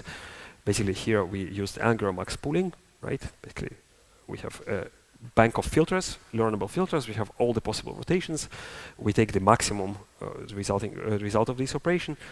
And basically, this way we solve the rotation ambiguity. We can also base these filters on anisotropic diffusion, right? So we've seen the diffusion equation already. And the diffusion equation, basically what it does is computing we've seen it computing the Laplacian. Basically, on the left-hand side, we had the temporal derivative. On the right-hand side, we had the Laplacian. So slightly different way of writing it. Basically, the Laplacian is given as divergence of the gradient, right? Here, because we define it as positive semi-definite operator, it comes with minus. Usually in physics books, we will see it with plus. And C, it's the thermal diffusivity constant, right? Basically, here we assume that the diffusion is isotropic and homogeneous, meaning that the properties, the diffusivity properties that are modeled by this C are exactly the same at each point of the surface, right? Now, this doesn't need to be necessarily the case. Actually, we can have the situation of anisotropic diffusion, where the diffusion property depends not only on the position, but also on the direction. So here I allow myself a historical remark. The famous paper of Perona and Malik called anisotropic diffusion is actually not anisotropic, it's inhomogeneous diffusion, because it had a scalar function that depends on the position, but not on the direction. There were further generalization, I think, by Joachim Weikert that made it really anisotropic afterwards. But here, actually, we wanted to make anisotropic. So basically, we have a matrix. It's called in fancy name tensor, but it's actually a matrix. In this case, a 2x2 matrix that multiplies the gradient operator. Okay. So let me remind you how it works, right? So this is isotropic diffusion. It spreads equally in all directions. This is an isotropic diffusion that spreads differently. In this case, it has preference for a vertical direction. Of course, the term vertical here is totally inappropriate because everything is intrinsic. So basically, there is some field, some vector field on the manifold that guides this diffusion along certain directions. Okay, so let's see how it works. Basically, how we construct these anisotropic kernels. Basically, the gradient of a function, right, on the manifold is a tangent vector field. So you can think of it as a vector in this plane around each point. So basically what we do, we rotate this gradient by rotation matrix R theta, by angle theta, with respect to some system of coordinates. So here it's important, we need to have some canonical vector field. So there are many ways of constructing these vector fields. We particularly chose the principal curvature direction, which is a dirty construction. It's not intrinsic, it might have some singular points, but overall it works. Okay. Then we scale basically in one of the axes, so this gives an isotropy, and then we rotate back. Okay. So basically this way we obtain a Laplacian that we call the anisotropic Laplacian. It has these two extra parameters. Alpha, which tells you how anisotropic you are, and theta is the direction, local direction in which the heat tends to propagate more. And we can define heat kernels, as we've seen before, that now are orientable, right? So we can, basically by changing the scale, the diffusion time, we can make this blob bigger or smaller. By changing the orientation angle theta, we can rotate it locally. And by changing alpha, we can make it more or less elongated. Okay, so this was construction of these weighting functions. We can also make more general weighting functions, just making a collection of Gaussians with also potentially additional learnable parameters m and sigma, right? So if before the system of weights the patch operator was fixed, now we can also add the parameters of the patch operator into the learning process. We can say that we want to learn the way that the patch is extracted. So this is something that doesn't have analogy in the classical CNNs, because there the patch is straightforward. Okay, and spatial convolution is defined as we've seen before. If actually we exchange the position of the integration and summation, this can be interpreted as a Gaussian mixture. Right? So basically we can interpret spatial convolution as Gaussian mixture, where we determine the weights of the Gaussians. These are the filter coefficients, and these are the parameters of these blobs. Okay, that's why we call these mixture model networks, or MONET for short. Obviously this can be applied on graphs, exactly the same idea. We just need some kind of local system of coordinates. And on graphs, actually, there is it is more difficult to construct a principled system of coordinates. It either will come from graph theoretical features, or it will come from the features of the vertices themselves. So for example, if this graph lives in 2D or 3D space, we can actually take the coordinates of the vertices as the features themselves. So I should say I don't have this slide in this presentation, but a more recent paper on graph attention networks, or GATT, from the group of Benjo, is a particular setting of this framework. Basically they use the features of the vertices themselves, and basically the weight, the attention weights that they define can be interpreted as particular selection of these weighting functions. Okay, and we can see that basically this framework generalizes many previous constructions, obviously including the classical CNNs in the Euclidean setting. Okay, now one important observation: somehow we switched from spectral to spatial methods, saying that spectral methods are bad because they don't generalize, because they are isotropic, right? All the bad properties. And here we have a nice construction that is anisotropic and generalizes well. You can actually see that more or less it's the same thing, right? So if you think of the polynomial filter, right? We take our signal, we apply some function to the Laplacian, right? And basically this is a matrix that multiplies our filter. Here we have our patch operator that we multiply by the filter coefficients. If you write this explicitly, right, here we have basically this filter looks like powers of the Laplacian applied to the filter, combined with some linear combination coefficients, and we sample it at point I. We get the resulting signal. Here it's exactly the same thing. So basically you can see the weighting, the weights, or these local averaging weights are a generalization of these powers of the Laplacian. So if Laplacian was isotropic, here we can make them anisotropic, right? So you can see that polynomial filters are a particular instance of this framework of spatial filters. So you can actually interpret these polynomial filters as spatial filters. Okay, in the remaining time, how much time do I have? I think I have plenty of time, right? So let's talk about applications in computer graphics and 3D vision. And basically, as I said already in the beginning, there are many applications where we encounter three-dimensional data, geometric data. These can be applications in robotics, in virtual augmented reality, in autonomous driving, obviously. Cars are equipped with 3D sensors. In medicine, well, this goes without saying, right? Most of the data that you're dealing with coming from CT or MRI scanners is volumetric, right? Or, for example, drug design. If you design a drug that needs to bind to some protein, you can think of proteins as surfaces. Okay, now we had this controversial claim in the beginning that data is more important than algorithms. So what's the situation with geometric data, right? If I go back 20 years ago, this is roughly the amount of data that we had. A couple of synthetic CAD objects, like the Utah teapot or the Stanford bunny, right? That's more or less all that we had in computer graphics and geometry processing community, and basically all the algorithms were applied to this synthetic stuff. About a decade ago, we had maybe an order of thousands of shapes. So this is the Princeton shape recognition benchmark. It had about 1,500 shapes. Today we have millions of geometric objects, and this is growing extremely fast. From collections where you can design and 3D print your objects, to companies that do, for example, 3D models of furniture. We also have, obviously, in biomedical applications, data sets like the biobank, which has scans of hundreds of thousands of patients. What also happened was a silent 3D sensing revolution. Again, this is something that probably spans slightly more than a decade. If 10 years ago, if you wanted to buy a 3D sensor, you would probably the only choice will be something like this. So a big box of this size that costs like a car. This is a Minolta Vivid scanner. And then 2010 was a revolutionary Kinect sensor that basically brought a Class A laser that beams directly into your eye in infrared into your living room. And since then, the size and the cost of these sensors decreased.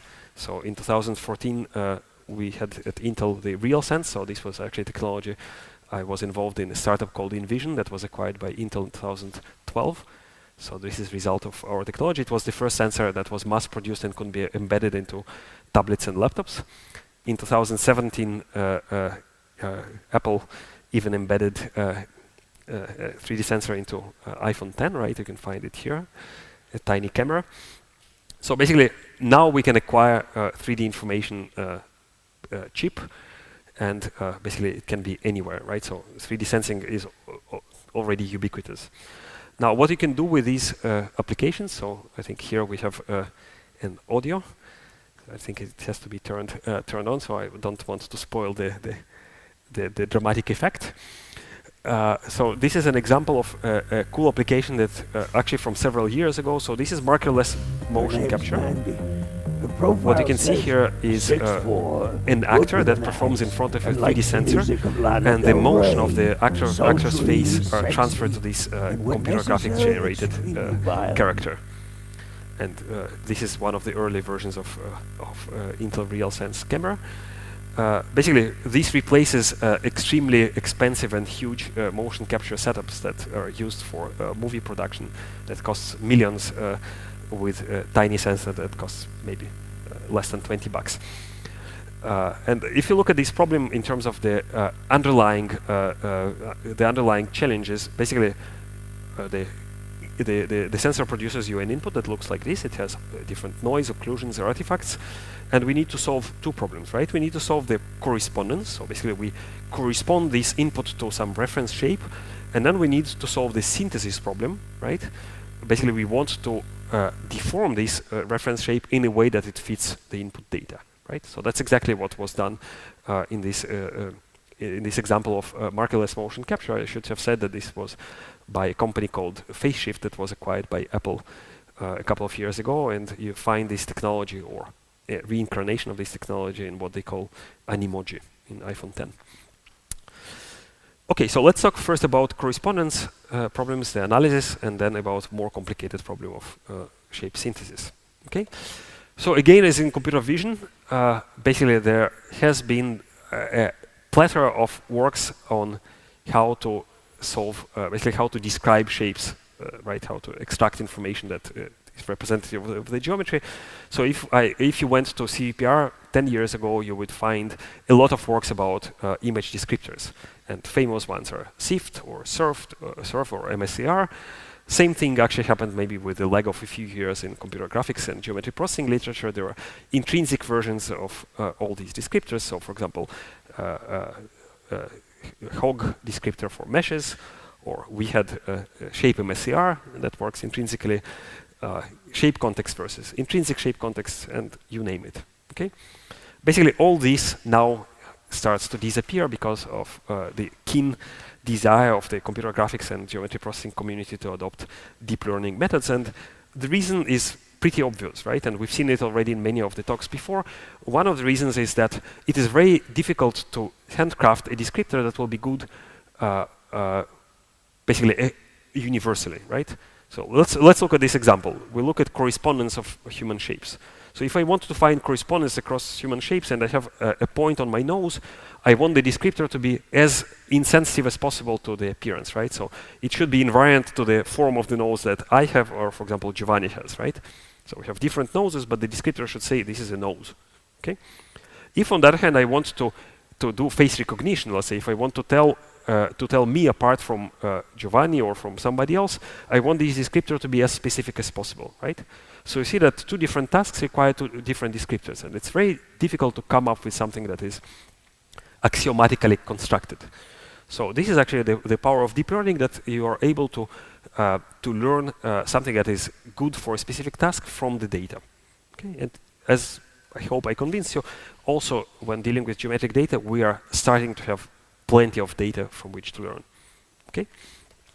Now, something that we don't have in the classical computer vision setting is the richness of representation of our geometric data. In computer vision, when we are talking about an image, it's just an array of pixels, right? I would have a hard time to think of any application where we want to think of images in a different way, right? When it comes to geometric data, to 3D shapes, we have a plethora of different options. We can think of them as collections of images, different viewpoints. We can think of them in terms of volumes, collections of voxels, right? So this is probably most of you in biomedical community work with. Point-based representation, point clouds, for example, this is what we typically get from 3D sensors like LiDARs in self-driving cars, or maybe surface-based, right? We have CAD objects. This is something that we like to work with in computer graphics. So basically all these are valid and legitimate representations. It depends on the application that you have. So obviously there are many works that try to apply deep learning to 3D data. So you can work with multiple views. So this was multi-view CNN that basically rendered different synthetic views of an object, then did pooling across views, and then applied. Actually, here they used a standard convolutional neural network, I think AlexNet, that was trained on images. Nevertheless, it even worked on geometric data. You can also work with volumetric representations. So this is a paper from, I think, ICCV 2015. And a parallel paper was presented which did more or less the same thing, just slightly different architecture, basically thinking of 3D shapes as volumes. You can also see here that the volume is tiny. It's about 32 by 32 by 32. So that was the level of resolutions in which you can implement 3D convolutional filters 3 years ago. Now we can do slightly better. So this is one of the state-of-the-art recent work. This is a bedroom, if you cannot tell it. You see that it's still pretty coarse. It's hard to say, for example, what it is, right? It could be anything. And of course, because of computational complexity, you can resort to maybe more, to faster representations that somehow throw away all the wasted information, where you basically you don't need to spend voxels in places where you don't need you don't need that. So you can use space partition techniques like OC trees or KD trees. So there are several works that apply these to volumetric representations in conjunction with deep learning. Of course, the price you pay that the convolution operation becomes more complicated. Okay, let's now talk about point clouds. So this is also a very popular representation of data. If you're working on autonomous driving, this is probably something that you get as a flow in real time from the LiDAR sensor of your car, right? So basically, if you think of a cloud of points, you can think of it as a set of things, right? Now, cloud of points, in the simplest case, the cloud, for each point, you can associate 3D coordinates of the point, but it could be also, for example, the color. It could also be the normal direction. It could be some other properties, right? So basically, each point lives in some high-dimensional feature space, right? So basically, you want to do operations with these sets, right? What is important to understand that sets do not have a canonical ordering, right? So any function that you apply to a set must be permutation invariant, right? I can reorder arbitrarily the points in this point cloud, and the result shouldn't change, right? Unless you have some side information, you cannot order the points in a set in a specific way, right? So this is an important observation. And a work from the group of Leo Gibbons at Stanford that they called PointNet basically applied, well, there are actually some previous ideas in the machine learning community of learning on sets from 2015, but that was the first realization of these ideas on 3D point clouds. Basically, the idea is that you apply a shared function, denoted by h, to each point, right? And then you do some permutation invariant aggregation. So this is how a typical architecture will look like. You start with, let's say, three-dimensional point clouds. You have n points by 3 coordinates, right? Then you can transform the input, basically applying some rotation matrix, right? And basically, what is important now that you take these n by 3 matrix representing your point cloud. To each of these points, you apply exactly the same function that is implemented as a multi-layer perceptron, so a small neural network. And you can repeat it again and again, right? And then at the end, you get some, in this case, 1024-dimensional feature space. Again, each point is associated with this high-dimensional feature. Then you do aggregation, for example, doing a maximum. In this way, you do object recognition, right? So what actually there are many important elements, basically the engineering things that make it actually work in practice. For example, spatial transformer unit was extremely important. Basically, it somehow canonically orients your shape. Otherwise, it wouldn't work. So essentially, what this kind of architecture learns is spatial functions that delimit your space and tell you whether this is a chair or a table. And it has been successfully applied to many applications in point cloud analysis, whether it's semantic segmentation or prediction of local properties such as curvatures or normals, even generative models for generating of point clouds, obviously object recognition, which was the primary application for it.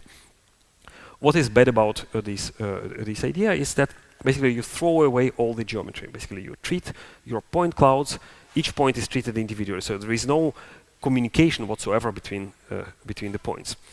A better idea, in my opinion, is to treat the point clouds as graphs, right? So you can obviously construct a graph that represents some local structure, right? So if I just simply compute the nearest neighbor graph, or I can take a fixed ball of certain radius, and I say that everything that falls within this ball should be connected by an edge. Basically, this somehow models the structure of your local structure of your point cloud, right? And on this graph, basically, you can do convolution type operations, right? And the convolution type operations, basically, again, if you think of what is the most general thing you can do on a graph, basically, you can talk to your neighbors, right? So you can basically collect data from your neighbors, and you can somehow aggregate them, right? So basically, you have these two things. You can communicate to your neighbors. So basically, this can be represented as some feature on an edge, right? We call this edge feature function. And you can also aggregate. So this is an aggregation operator that can be anything. It can also be made learnable, but in simplest cases, it will be just averaging or maximum, right? What is important is that it's permutation invariant, because you don't have ordering of vertices in your neighborhood. Okay, and we call this edge convolution. Basically, you compute edge features, right? And you aggregate them. So you can see, for example, that so this way you get a learnable local nonlinear operator. You can see that standard constructions that we've seen before can be considered as a particular setting of this construction. So, for example, Laplacian is a very particular choice of this edge feature function that depends on the difference, right? This is what makes it, for example, rotationally invariant, and it's one of the choices. You can do better choices. So, for example, the mixture model network is also a particular choice of this edge feature function, and the aggregation here is done with summation, right? And PointNet basically has no aggregation. It treats each point individually, right? So now what is important is that actually the graph here is not given, as opposed to examples, let's say, from social networks, where the graph was given and you had data on the graph. The graph is constructed from the feature space. So you can ask, should I stick to the same graph all the way through the network? Basically, the graph initially comes from some geometric consideration, right? It models the geometric relations between the points. But as I go deeper and deeper into the network, depending on the task, maybe these geometric relations are irrelevant. Maybe I need to connect points that are very distant geometrically in the original distance space, in the original input space, but might be semantically similar, right? So let me show you an example. This is an example of segmentation. So we have a point cloud that models an airplane. And basically, this is an input. So it's hard for me to visualize distances in high-dimensional space. So I will visualize it as a distance from a point marked in red. And blue color means that the points are more distant. Okay, so here we have a selection of 3 different probe points. So this is input, right? Here, obviously, this distance is Euclidean. So it's just a ball around the point. But as I go deeper and deeper into the network, you see that basically, because I allow for the graph to be updated after each layer, basically it puts together points that are not necessarily geometrically similar in the original input space, but they're semantically similar. So you can see, for example, that the engines of the airplane become close after the 3rd layer, or for example, the wings or the body, but not geometrically close points. And in this case, of course, it's task dependent. Here, the task was segmentation, so it's pretty obvious that the network would learn something like this. And basically, allowing the graph to be changed between layers makes an important contribution to the ability to learn good segmentation. Here are some numbers, so I will not go into these details. Basically, it used to be state of the art at the moment of publication, which was a few months ago. I think now there is an epsilon better performing method. So here, of course, it comes to the right engineering to make it perform better than anything else. Here are some examples compared to PointNet. So you can see that PointNet makes some wrong classifications here. This is more challenging data set. These are scanned indoor environments. So here again, you need to label different parts. And we see that with this dynamic graph CNN, we perform better, and actually quite significantly better on some of the benchmarks. We can also predict local properties, such as normal direction. So basically, all your favorite tasks. This is a very generic architecture that can be applied to point clouds. Okay, so we've seen different representations. Basically, all these were Euclidean representations, right? Maybe the last one, modeling with graphs, it mixes together local operations that can be made intrinsic with global representations that basically come from taking into account the global coordinates of the points. Let's now talk about the surface-based intrinsic methods. Okay, so I think these slides tells you why it's good to work with intrinsic methods. Basically, if I have deformable objects, or even objects that are allowed to rotate and translate in my space, right? So think of a volumetric convolution or an image-based filter. You see that even if I rotate my object with respect to the camera, the result of the filter will be very different, let alone non-rigid deformations, right? So basically what happens is that, of course, you can apply Euclidean methods to geometric data, to especially non-rigid shapes, but you will need to make your networks extremely complex. The networks will be very deep. You will need to use a lot of data that basically you will need to learn invariance from examples, right?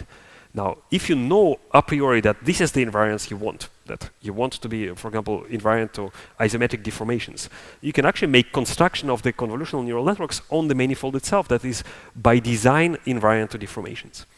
And I think this makes a lot of sense in general, not only in this field of geometric deep learning. If you know something about the problem, try to model as much as possible and learn only anything that cannot be modeled. This way you save a lot of complexity, and we're talking about the abundance or the scarcity of data. Basically, a reasonable model is always good to be incorporated into the learning architecture, if it's possible, of course. So here I'm trying to convince you that this is possible. We'll be trying to apply the architectures that we've seen before, right? In particular, CNNs on meshes. So let's see an example. Learning local descriptors with intrinsic CNNs. I don't know why it's A here, it's obviously a typo. But the way that it's done is basically you can think of it as a metric learning. If you have a pair of, basically you replicate the same neural network with shared parameters, you feed it with pairs of points. And here the training set, you assume that you have a collection of shapes with known correspondence between some points. So you can distinguish between positive and negative examples. The positives here will be corresponding points, and negatives will be non-corresponding points, right? And basically, what you want to minimize is point-wise feature cost. That basically the output of the network that can be considered as a feature descriptor for positives should be as close as possible, and for negatives should be as distant as possible. Okay, and we can use here the standard hinge loss that maps them apart by some amount. Okay, so let's see how it works. So again, it's hard to visualize high-dimensional descriptors. I will visualize distances. So I show here the distance from the white point on the shoulder to all the rest of the points on the same shape and also on other shapes, right? And this is heat kernel signature. Basically, it is based on heat kernels with different diffusion time parameter. You see that these kernels are very smooth, not surprising. Heat kernel is a low-pass filter. So basically, it has very poor localization, right? So, and this is actually a very popular descriptor that is used in computer graphics literature. So you see that it's pretty bad for shape correspondence. This is another model, wave kernel signature, based on similar ideas. It's also can be considered as a bandpass filter. It comes from a quantum mechanical model. Without going into details, again, it's popular descriptor. In computer graphics, you see that it's better localized, but it produces spurious matches. So for some reason, point on the shoulder is similar to points on the belly here. Why? Who knows, right? This is what we get with geodesic CNN. You see that it's more specific and better localized, and you can use your favorite evaluation of descriptor performance. You can see that it's significantly better in any of these criteria. Okay, a different way of approaching the correspondence problem, especially if you know the class of shapes that you are dealing with. For example, if you want to correspond human shapes. I think I have 15 minutes, right? Still. Basically, you can consider it as a labeling problem, right? So pick up one of your shapes as basically as a label space, right? And now what the network will be producing is, for each point on the query shape, it will produce the label on the reference shape, right? Or probably it will be a probability distribution, right? If you, for example, make the last layer a softmax. So basically, it will be predicting the probability of point I corresponding to some point j in the reference shape. And you can train the usual classification loss. In this case, the number of classes, of course, is very large, but otherwise it's the standard thing, right? And the way that we measure the quality of the correspondence, we look at how far the predicted correspondence is from the ground truth in the sense of geodesic distance, and we can average it on the entire shape. So this will give you a single number, or we can plot it pointwise. And this will give you basically the distortion of the correspondence locally. Okay, so this is the result of this benchmark. So what I show here is the percentage of correspondences that fall within certain geodesic diameter around the ground truth. So basically, as I increase this diameter, because obviously it becomes more and more forgiving, so it is a monotonically increasing curve. So just for reference, blended intrinsic map was one of the state-of-the-art methods in computer graphics that was not based on learning. This was one of the early works on learning correspondence from 2014, Rodela and Kossers, based on random forests. This is the best result that we obtain with intrinsic CNN. So here it's important to observe that about 90% of correspondences have zero error, so they hit exactly the ground truth, and the maximum error is around 4 centimeters, so it's about finger size, right? So it's pretty accurate. And maybe it will be more visual if we plot the pointwise correspondence. So this is blended intrinsic map. Actually, blended intrinsic maps look nice. They are very smooth, but they are very bad. You see that the error of the correspondence is bad. This is what we get with geodesic CNN. We have many points where the error is large.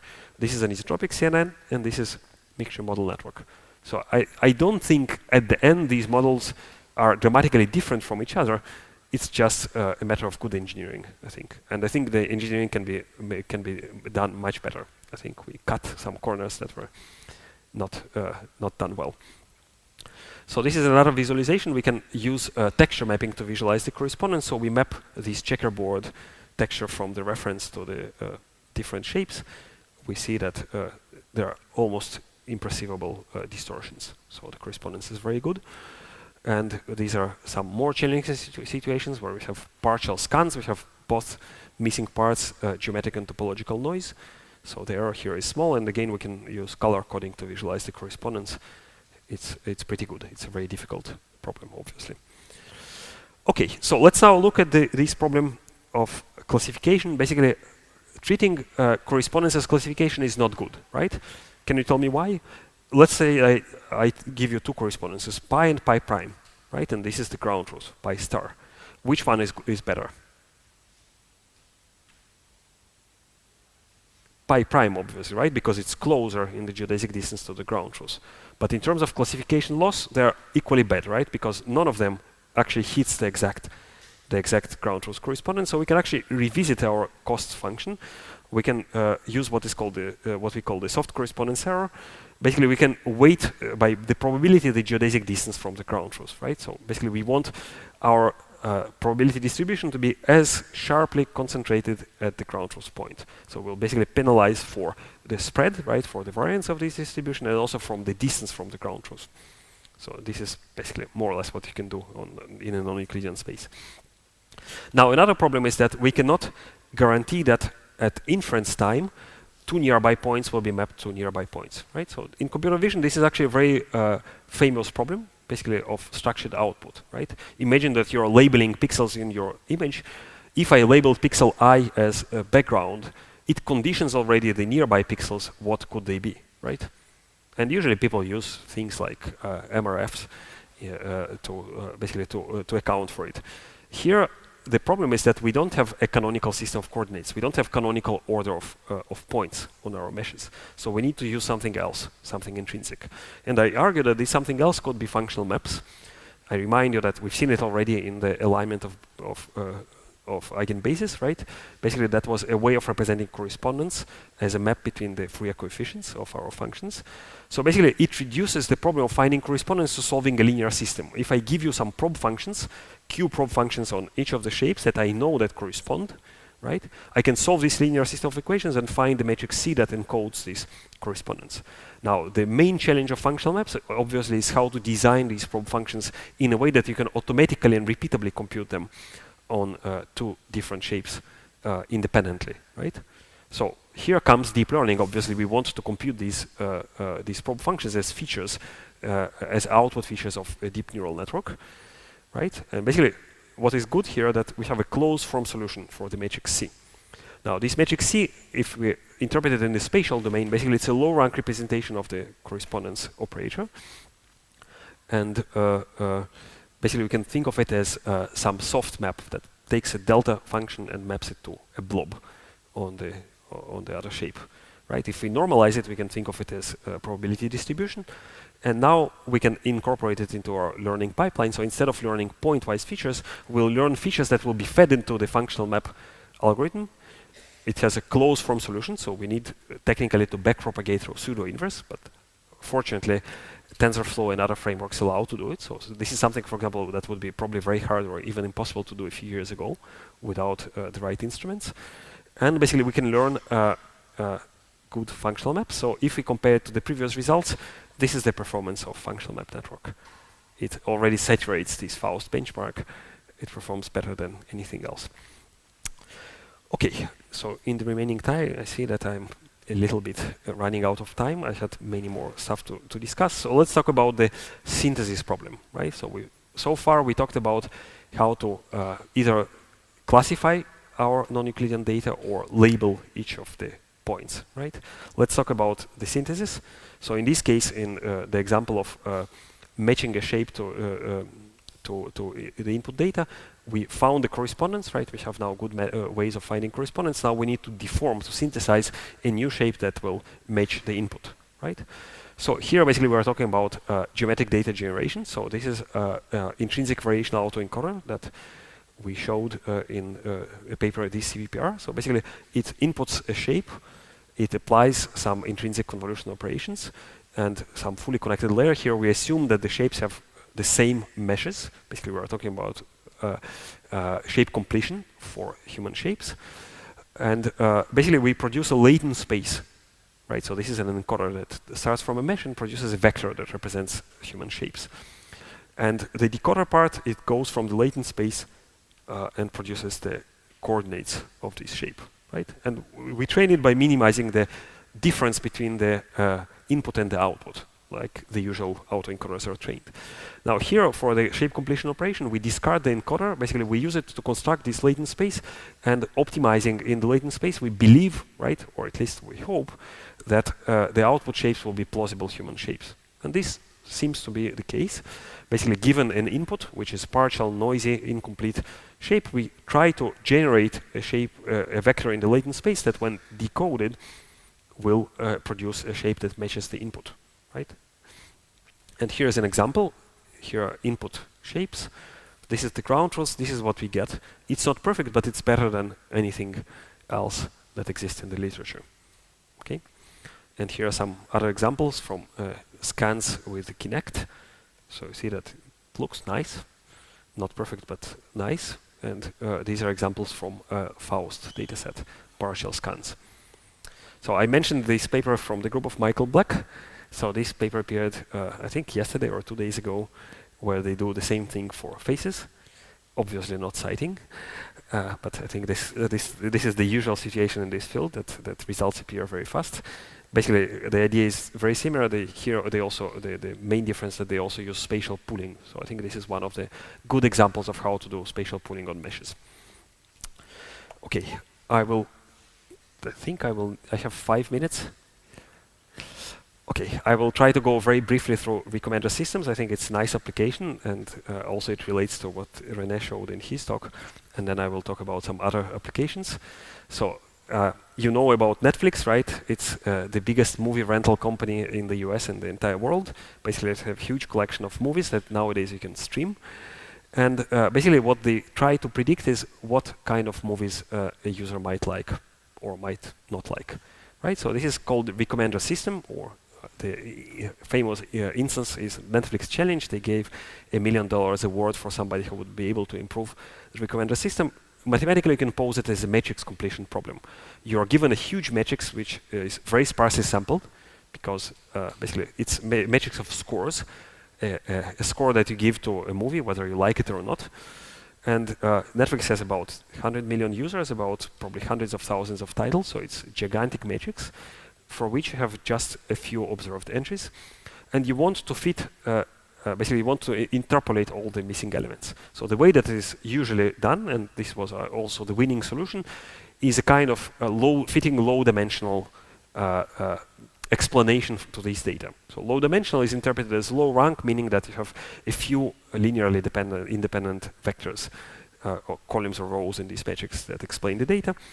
It is NP-hard problem, so usually it's replaced by a convex proxy, the nuclear norm. So that's the famous work of Emmanuel Candes and co-authors.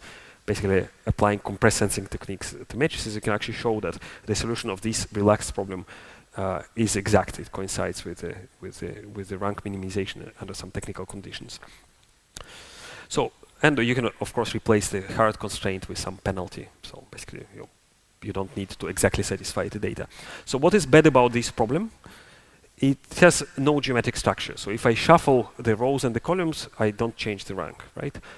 If I have a new user that has never ranked any movie, basically I can fill this missing column in infinitely many ways, right? This is what they call the cold start problem. So bottom line, we want to introduce some structure, and I argue that this structure can be introduced maybe in a naive way, but at least simplistically thinking of it in the form of affinity graph. Basically think of a social network of users and a very simple model of homophily. Simple related users or friends share similar tastes, right? So if these two are friends, probably they will give similar scores to the same movies. And basically, now we can talk about smoothness, right? So we can talk about column-wise or row-wise smoothness. So we can use a Dirichlet norm here to impose smoothness of the rows and the columns of the matrix. But it's also a low-dimensional model, but low-dimensional in the sense that we can explain the matrix as a linear combination of small number of Laplacian eigenvectors of the row and the column graph Laplacians, right? Now, this actually works nicely. Of course, there is an open question: where do you take this graph from? Whether it comes from some side information, and in many datasets you have some demographics about the users or some data about the movies, or you can compute it from the data. So let's assume that the graph is given. Okay, obviously you've seen this factorized representation. We can also apply the same idea to factorized representation. So basically you have a graph for the column and row factor. Now, basically, this smoothness, if you think of it, it's a low-pass filter, right? It makes the signal vary row-wise and column-wise smoothly. Now, of course, row-wise, it doesn't mean that I and j columns must be, or I plus 1 column must be similar. Think again of a graph. So basically, this matrix lives on a product of two graphs, right? And now we need, basically, if we want to do something better than low-pass filters, we need to learn filters on multiple graphs, on a product of graphs. So the closest analogy you can think of it is a two-dimensional Fourier transform. How do you compute a 2D Fourier transform? You take an image, you compute Fourier transform row-wise and column-wise, right? Multiplying by Fourier matrix from the left and from the right, you get a 2D Fourier transform. So exactly the same thing can be applied to, in this case. You compute row-wise and column-wise Fourier transform by multiplying by the eigenvectors of the row and the column graphs, right? And you can define multi-graph spectral convolution. You can define multi-graph filters. Basically, it will be polynomial filters that are now bivariate. In this case, you have two frequencies, eigenvalues of the first graph Laplacian and the second graph Laplacian, right? So basically, the same polynomial filters can be applied here. It will be slightly more complicated. And here, you can think of them as two-dimensional filters, where one of the frequencies is row frequency, another one is column frequency. Okay, basically, what you can do is you can extract spatial features from this matrix of scores with multi-graph convolutional neural networks. So basically, you have some fixed number of parameters that learn filters applied to this score matrix.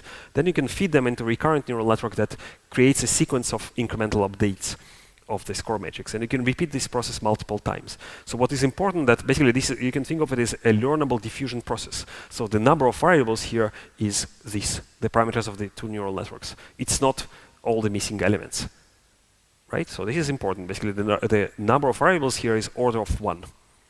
It's independent on the matrix size, right? And basically, here is an example. It's a synthetic data set, but it shows the idea. Basically, this is a sparsely sampled matrix. Blue means that here I have unknown entries, and I start diffusing these known entries with this iterative process.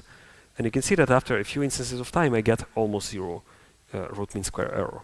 So basically, I have reconstructed the matrix almost perfectly. And we can show that it works very nicely on some standard matrix completion benchmarks. So currently, I think it's state-of-the-art results, at least with these kind of methods where you have side information from which you can construct the graph. Okay, so I will probably run about 5 minutes late, but let me show you a totally unrelated set of applications from high-energy physics. So this is... Okay, I think I will finish in probably 5 minutes or so. So this is probably the largest machine that has been constructed by humankind, or the most complex and the most expensive machine. You can probably recognize the Large Hadron Collider on the border between France and Switzerland. Here is only a tiny piece of it. This is one of the detectors of the collider. And basically what it does, it accelerates particles to almost the speed of light and then bangs them together. And during the bang, this is what happens. So particles produce these jets. Different particles are born, so some of them have charges, so they will be bent by magnetic field. In short, the detectors detect this kind of picture, right? So basically, this is an interaction, for example, that might produce the Higgs boson, right? The particle that physicists were eagerly looking for to experimentally detect. So basically, now in a collider, these events happen with extremely high frequency. They have billions of events every second. And you need to do a very good classification to discard 99 or actually 99.999% of events that are not interesting. If you're looking for the Higgs boson, for example, you don't want to go through petabytes of data that the collider is producing every second. You need somehow to filter out only the interesting things. So people use actually machine learning to discard the non-interesting events and focus only on the interesting ones.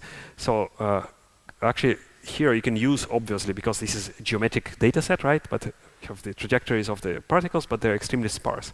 So you can use standard methods like CNNs. You inevitably need to quantize the data. So you lose resolution, you lose performance. But here it is obvious that you can treat these jets as graphs. So actually, graph-based techniques currently produce state-of-the-art results in event classification in the LHC. Now, if you think that LHC is a big machine. Think twice. This is the IceCube Neutrino Observatory, and this is really the tip of the iceberg, literally speaking here, because the observatory itself is buried into the ice on the South Pole. So here, this little blob is the Eiffel Tower for scale. Basically, this is a cubic kilometer of detectors. This is how the detectors look like. So basically, they're lowered into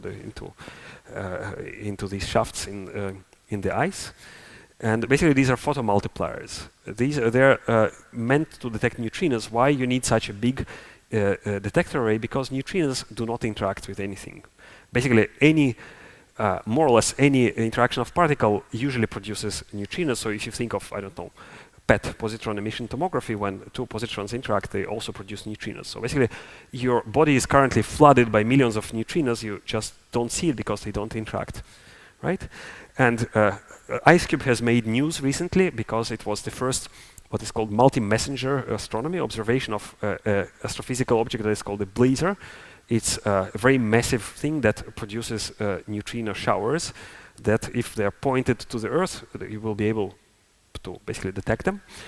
And what is good about neutrinos that they don't interact with anything. Basically, they go along straight lines, or as straight as possible, up to basically the curvature of the space-time. And if you can pinpoint the direction exactly, you can actually tell from where they came from, and you can point the normal telescopes to this direction, and you can observe, for example, in X-ray or in UV spectrum, the source of these neutrinos. So that was the first time that this was possible. Basically, they first detected the neutrino source, and then were able to observe with standard or more conventional astronomy the nature of this source. And this is how the event looks like in the detector. So this would be a kind of astrophysical event that they are looking for. There is a lot of background, obviously, that is not interesting. So here, again, as with LHC, the problem is how to find interesting events that could be astrophysical neutrinos. Basically, the fact that neutrinos do not interact with anything almost is a good and a bad thing at the same time, because it is bad. They detect about 20 or 30 neutrinos per year, or potential neutrinos. And if you look at the classification problem, it's extremely unbalanced. Basically, the false positive rate should be something like 10 to the -6 or 10 to -7. Nothing really works at this operating point. So this is what you can obtain with standard CNN.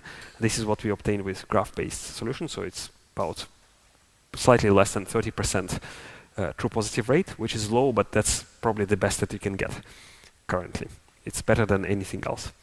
So now this paper is submitted. If it's published, it will have more than 300 authors, because it's on behalf of the IceCube collaboration that has a lot of participants. So let me talk briefly about applications in computational chemistry and drug design. So this was actually one of in my opinion, this is probably one of the fields where these methods could really make a big impact, and it is probably already happening. This was actually one of the first applications of graph convolutional neural network, paper by David Duvenot, that at the time was at Harvard. Basically, in any drug or material design, you have a huge space of molecules that represent basically that these are the things that you're looking for, whether a drug or a new material. It's 10 to a very high power, right? So it's impossible basically to go one by one through all these candidates and tell whether this will be an efficient drug against certain disease, or whether it will be efficient against this particular virus, but it will kill you instantly because it's very toxic. So all these properties have to be predicted.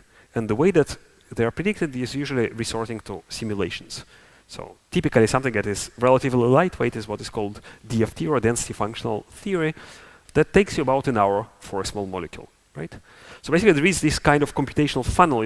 You want to discard as much as possible candidates, and maybe only some of the candidates should be only considered in more detail, right? So the solution here comes with graph neural networks that are about 5 orders of magnitude faster.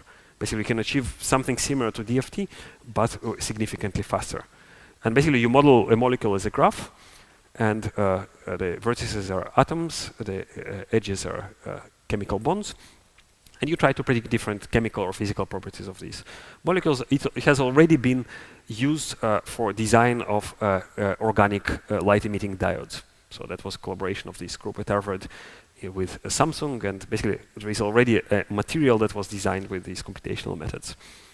A more challenging problem, obviously, is the synthesis part, where you start with some properties and you want to synthesize a small molecule that, basically a graph, that has these properties. For example, you want to design a drug in the dream of dream future application. You also have a black box that you input the characteristics of the molecule that you want, and the output will be the molecule that has these characteristics, or even more, a sequence of reactions that produce this molecule, what is called retrosynthesis in chemistry.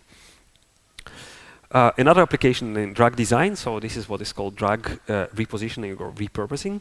So developing a drug now takes many years and costs many billions, so you want to reuse existing stuff, right? And one of the possibilities is to combine drugs, what is called polypharmacy. And some of these combinations, actually very little, surprisingly, very little is known about what happens if you take, for example, ciprofloxacin with some other antibiotic.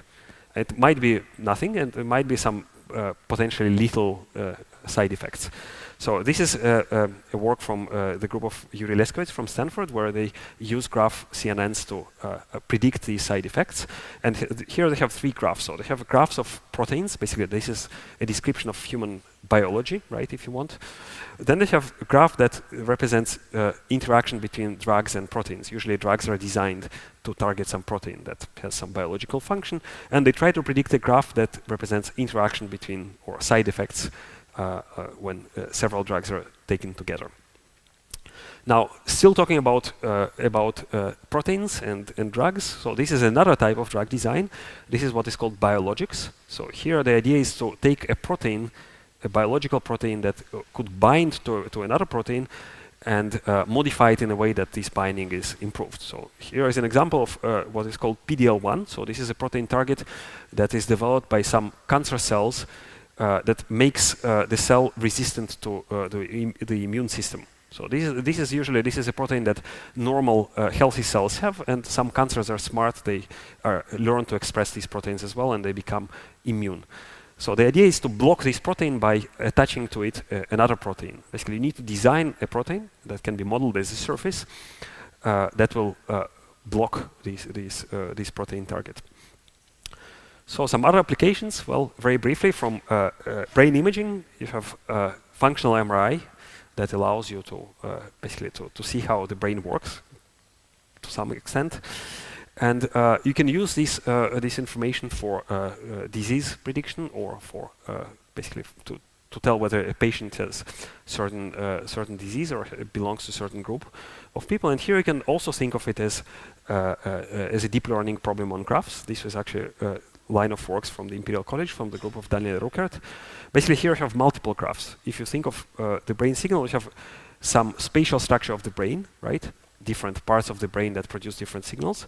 The signal is a temporal signal. And you also have different patients, right? So different patients might have different, for example, genetic background or different disease history. So you can also find affinity between different patients. In short, you can incorporate all this information to make predictions about certain patients.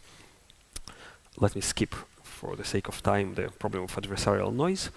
I will finish with my favorite application, which is fake news, I guess, especially with the generator of fake news at the helm of the United States. They have become pretty popular nowadays. And basically the problem is actually how to identify and detect fake news in social media. So this paper in Science that appeared several months ago actually shows that fake news spread differently from real news.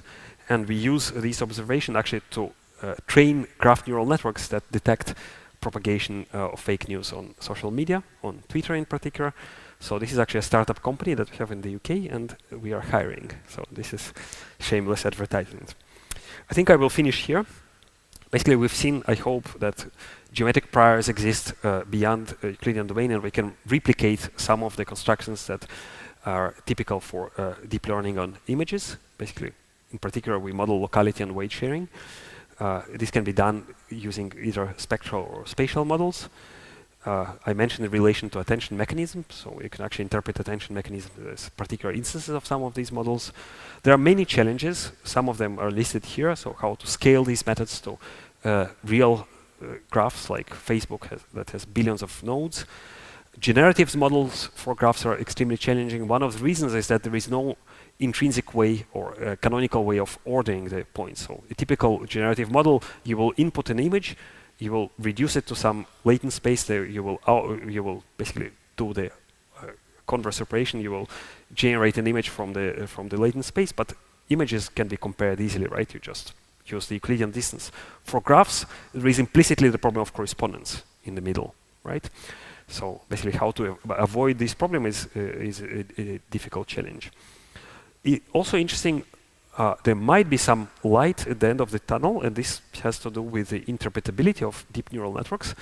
And the point is that you can use graph neural networks to approximate some of the classical problems in computer science, like quadratic assignment or traveling salesman.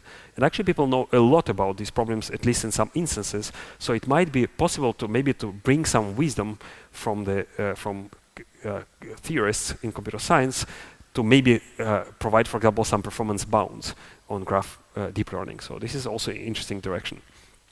And overall, I think it's an interesting trend in machine learning that can be applied to a broad range of applications, as you've seen across all the domains.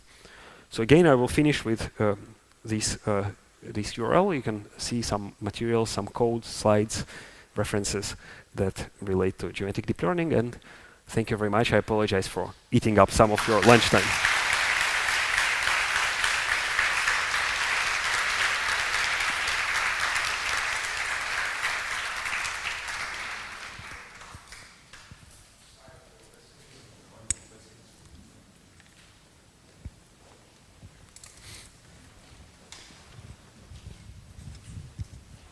So you can think of spectral methods maybe as a global method in the sense they take information from lots of different points and that's transformed into the spectral domain, whereas the spatial methods are local, so only the nearby nodes. I apologize, it's very hard to hear, so maybe you, can you repeat the question again? So spectral methods, you can think of those as global because they take information from all of the nodes or the points on your manifold, whereas the spatial method is local, so just nearby.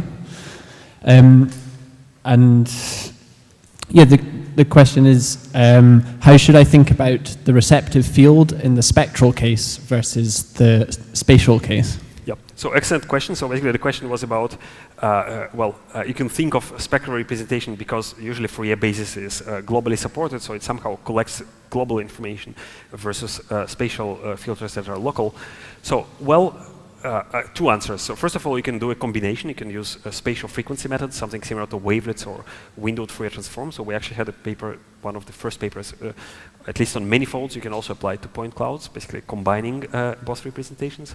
Now, spectral methods, I think, if you think of them in terms of basically of projection on Fourier basis, indeed, you basically have something that has a global support.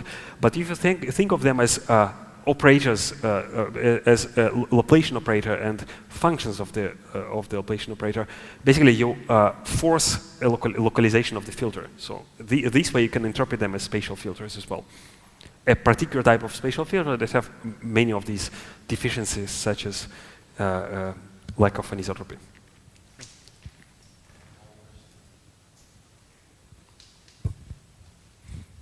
I think people are hungry.